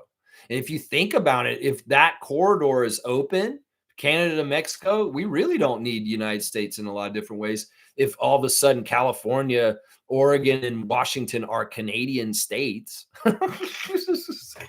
I mean, seriously, in some ways, people in California are like, yes, what this guy's saying on Raptor Street, we want this right now, please. Seriously, the people would vote for this. I bet you that they put a referendum up with Gavin Newsom, and he said, do you all want to join Canada? We're leaving the United States. And a lot of people might vote and say, yes, we're sick of this shit. We're out. We're out. Kaloy saying, I have shed around 10 pounds this summer, just shooting around the park for about an hour every morning. See, that's what I'm saying. You get out there, you put up some baskets, and you get in better shape. And I love that. Good job, Kaloy. Good job getting out there and, getting your fitness even better through the basketball. That's awesome, man. I love that so much. Kareem saying, when is the mascot tryout? Well, the mascots are locked down, bro. I mean, seriously, I don't see this happening for you. Maybe you need to go talk to Stripes. We'll go to the 905 game in November, and you can go down there and talk to Stripes and say, yo, how do I get my foot in the door? I have experience. I played the mascot in high school, and I want to do it again. Can y'all help me? And maybe Stripes will help you. Maybe be like, nah, man, this is my gig. Get away from me. I mean, I'll say this. The Raptor is getting up there in age. I think he's the same age as me. So, if the Raptor's 50 years old and he's still doing all that stuff athletically that he's been doing the whole 30 years he's been our guy, because that's the thing. It's the same dude who's been the Raptor since 1995. And he's getting up there. So the possibility of a succession in the mascot for the Raptors is very plausible in the next 20 years. Maybe even in the next 5 or 10 years, depending on how our beloved Raptor, who's so amazing and in some ways can't be replaced like Masai, but there may be a shuffle up just because of age and athleticism not being there anymore. Russell Westbrook. Yeah. HC saying, add me to the fantasy too. Okay, you are on the list. So I'm going to do that right now real quick. You were on the list because you did play last year, but I wasn't sure because HC, to be honest, I know that you come in every once in a while and you're still a part of this channel, but I wasn't totally sure where you were on things because, I don't see you from time to time, but I appreciate it. Are you doing new stuff on your, channel sometimes? Because I seen you've been posting stuff in this summer, some new stuff, and I'm wondering about that. So yeah, let me go to it and I will invite you back because I've got you're already in here on the thing and I just need to add you back. And the only reason why I didn't add you back was because I wanted to hear from you before I added you back. So I'll do it right now. Let's see. What is the right one? Send invite to this manager. Yeah. All right. And I've got your invite here. Hey, it's Lex. I'll just put that. All right. Here, sending invite to HC, coming into a 2 NBA. That was your moniker from what I remember. All right, cool. You should have got that just now. All right, let's see. Kareem Thomas is saying Patrick Beverley has a podcast and can run his mouth about stupid takes, but what he says doesn't equate to real NBA players' circles, only internet. Yeah, it's entertainment value, honestly. Seymour saying, Kaloy, I'm start running with the garbage bag on too. Cut my weight. There you go. There you go. Yeah, whatever you need to do. Put the ankle weights around your ankles. Whatever you need to do, you do it. Mischief saying, Blue Jays, 9 games left before season is over. Barely holding on to first place in the American League. Let's go. That's right. Let's go, Vladdy Jr. Let's go, Bo Bichette. Let's go, all these great new pitchers we got, Bieber and Gosman and all these different guys. Let's go, Blue Jays. Make that postseason noise. Let's go, Toronto. Let's get behind them, too. That's right, base man. That's right. Kaloy saying that's an old school boxing trick. Nice. Nice. Yeah, putting the paper bag, the garbage bag over yourself to sweat more. That's right. Yeah, Mike Tyson punch-out training. Dun, dun, dun, dun, dun, dun, dun, dun.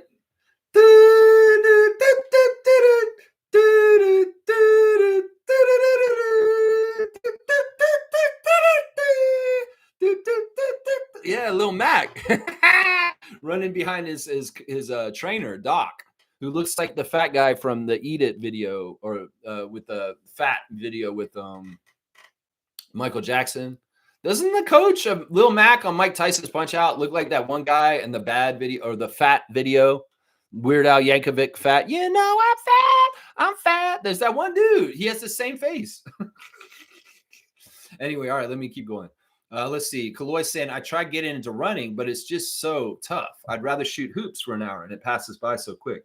Now, one thing I will say is running is good for you, but it's not necessarily good for your joints, especially the high impact of running on concrete. So sometimes it's better to run on grass or just ground. If you're running around on sidewalks and concrete, it actually can be bad for your ankles.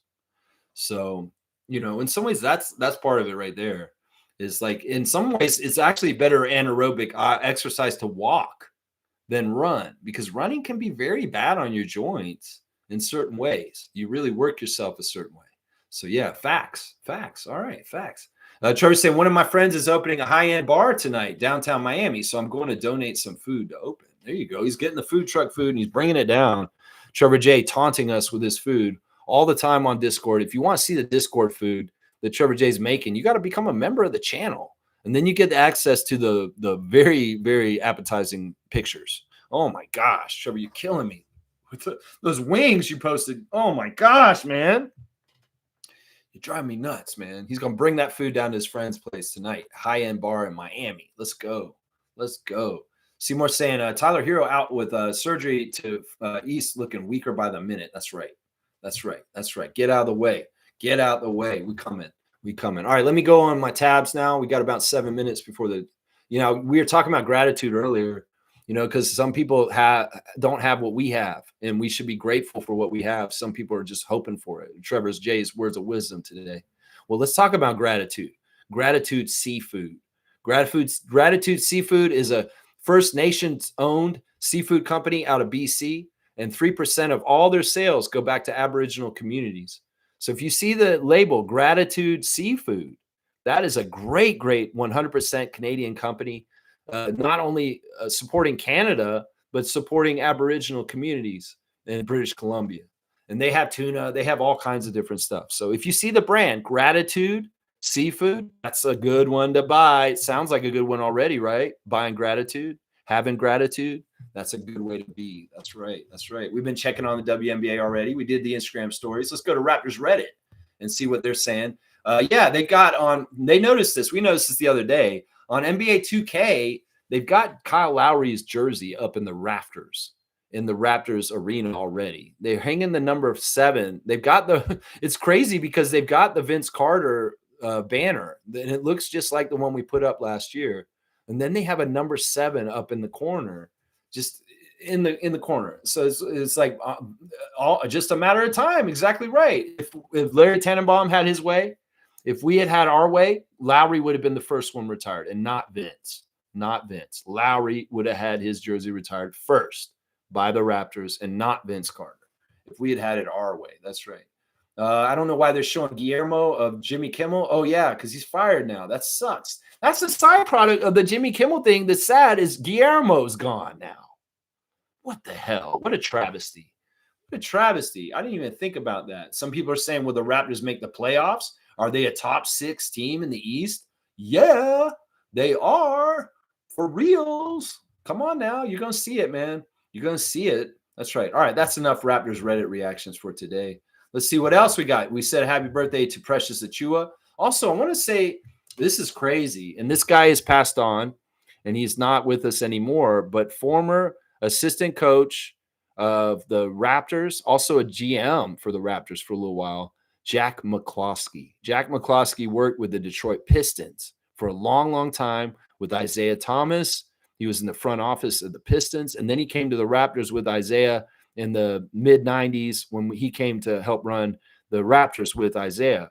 Jack McCloskey would have been 100 years old today if he was still alive today. So happy 100th birthday to the legend in NBA. You know, Jack McCloskey was a big deal in Detroit, and a lot of people know who he is there because he had a lot to do with their back-to-back Bad Boy championships.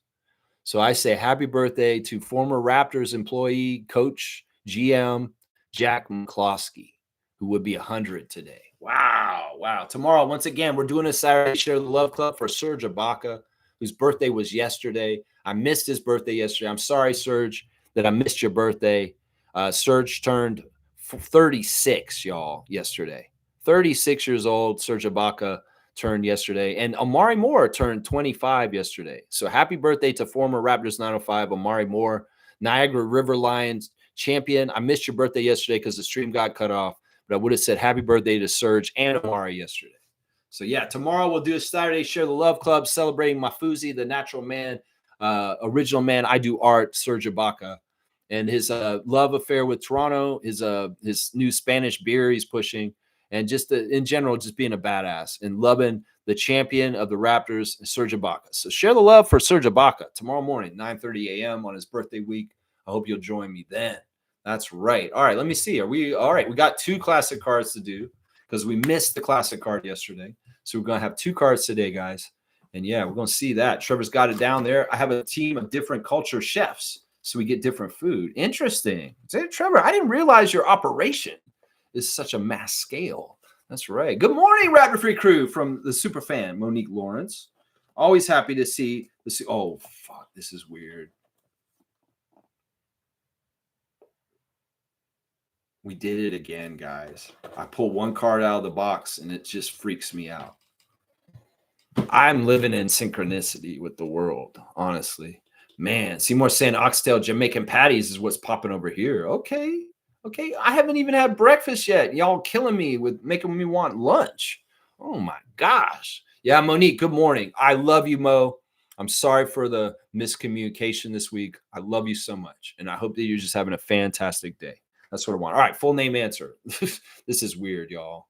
This is weird. Full name answer. Tell me who this classic card of the day is. And oh my gosh, I can't even believe this. This happened. I pulled it out like this. No, this is a guy we don't talk about very often, but somebody brought him up earlier. And he is on this card. Look at that beautiful prism card. This is a newer card. This isn't a classic card. This is like a newer card that's kind of doing Clyde Drexler. Yeah. Isaac Campbell got it. It is Clyde Drexler. It is Clyde Drexler. He spelled it in right. So Isaac's going to get it. It's a weird thing because we don't talk about Clyde Drexler every day on this channel. And I did say earlier, Clyde Drexler was the second best player in the league after Michael Jordan. Like, he was the closest thing to Michael earlier. And we did talk about it in his life. That's really crazy. That is crazy. Like, seriously, because we don't talk about Clyde like just out of the blue. Hasn't played in how many years? Seriously. And it's not like he's needs Jordan or Bird or Magic where you're going to talk about him all the time. Yeah. Yeah. This happened when remember, Oliver Miller died the day that Oliver Miller died. We had him as a classic card, just out of the blue. There's been a lot of weird stuff with the classic card. I'm just going to say telepathy. It's like I'm Kreskin. I'm like, what is the card on my head? Oh, it's Clyde Drexler. I can tell. Wait, I can see it through the camera. What is the card on your head, Lex? I'm thinking. Let me see. It's Clyde Drexler. All right, because it's a weird telepathic card, I'm going to give Isaac 100 points for the classic card on this one. But yeah, that is so freaky. Now, if I pull Serge Ibaka somehow, some way out of the box for the second card, we'll know things are really weird. I don't think it'll happen though, because I don't even know if there's any Serge cards in this box. I'm not gonna lie, that may be too easy. Yeah, that's so weird, man. Yeah, that's scary. I don't know. It's scary. I take these kind of things as a sign that I'm on the right path and what I'm doing in life is the right thing. You know, when little messages, like maybe you see 2:22 on the clock often, or you see little synchronicities. Sometimes that's your higher power, Jesus or God, telling you that you're doing the right thing and you're going the right direction. It's an encouragement. It's like your angels sending you a message, that kind of thing. That's the way I look at it often, though. All right, let's see. I'm just pulling one random. Okay, this is kind of funny. It's not it's not someone we talked about, but it is somebody who's in the news. So y'all, get ready for the second one for today. This is today's classic card. Full name, answer, please. Let's see. Yeah, this is interesting. This guy, in some ways, is capitulating and saying that he's going to be taking the offer now. Finally, I think is what he said. Most saying she got her tickets in the mail. That's good. Jonathan Kuminga is exactly right. That is Kuminga. James is going to get this one just ahead. Oh, Fiercey, spell correct. So mean to you. It's so crazy. Yeah, Jonathan Kuminga is the answer. Look at that dunk pose that he's got right there. That's kind of Clyde Drexler-esque, the dunk pose right there. Yeah. All right, let's see. James got it. I'll give him 100 points for that one too. So Jonathan Kuminga is the second classic card of the day. It is James that got this one, and we'll give him 100 also for that classic card. Wow, man, getting a Clyde Drexler card. It's not that it freaks me out, man. It just makes me realize it's like, okay, we're all interconnected. And it all matters. That's right. Trevor Day said next summer is supposed to come to Toronto. If I do, I would have a cookout and you will all be invited to get some good food. Dude, if you come here next year and you do a cookout, I am there. We'll make it an official Raptor Freak hangout. And hopefully people from other cities like Fiercey and Isaac and Kaz and other people can come to Toronto and be a part of the big Raptor Freak Trevor J cookout. Oh my gosh, I would be all about that, man. I would be all about that, Trevor. Coming down and going that. I know Mo would love to come to that too. Come to Trevor, get some of Trevor's food and meet Trevor in person and have everybody together. Oh my gosh, that would be a glorious, amazing summer day. I want that to happen. Let's make it happen, Trevor. Let's make it happen. Most thank good stream lately. Yeah, when I can get the stream to work. Yesterday, I apologize, guys, for only going 20 minutes. I did my spiel on the ticket packages, very interesting ticket packages. And well, I mean, I guess my philosophy is going to be, you know what? If my stream ends, it ends. It's so be it. I will catch up and make everything all right the next day. When you're coming in every day and you're doing what you do, you'll make up for it. You'll get the stuff said that you wanted to say, even if you don't get to it that day. And that's what I did. I was going to do gratitude seafood yesterday. Well, I didn't get a chance to do straight goods on Canadian goods yesterday, so I did gratitude seafood today. And that's right. We did 2 classic cards. We make it work. That's right. Most saying 17 more days until the Raptors play basketball. There you go. There's your countdown. Jonas Valanciunas. There's your countdown, Dennis Schroeder.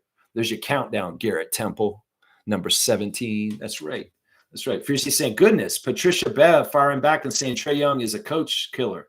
This is getting out of hand.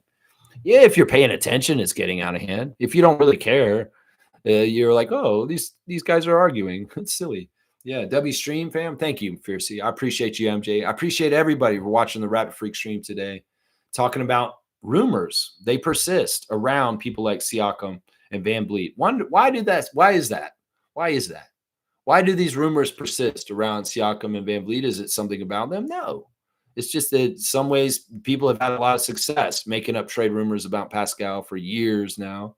And well, Freddie is just this kind of guy too that gets these kind of trade rumors too. I don't know. I think that it's more likely that the Rockets may trade Fred this season than Siakam going to the Celtics. That's crazy. Yeah, Celtics fans, you're dreaming. You think the Pacers are going to let Siakam come to Boston? You're crazy. You are crazy. All right, guys. I appreciate you guys. Trevor saying I posted the Raptor advertisement to make me feel like I'm at a game right now. There you go. I like that. And thanks for putting me on blast, Isaac Campbell. He's actually got a rotation of 7 Lexes in there right there. I like that. That's 7 Lexes. That's not normal starting 5. All right, y'all. Thank you for watching. Tomorrow, Saturday, Share the Love Club. Serge Ibaka, NBA champion with the Raptors. Just a renaissance man in a modern era. And in some ways, we want to celebrate somebody who promotes love, connectivity, international flavor, and just being a good human being.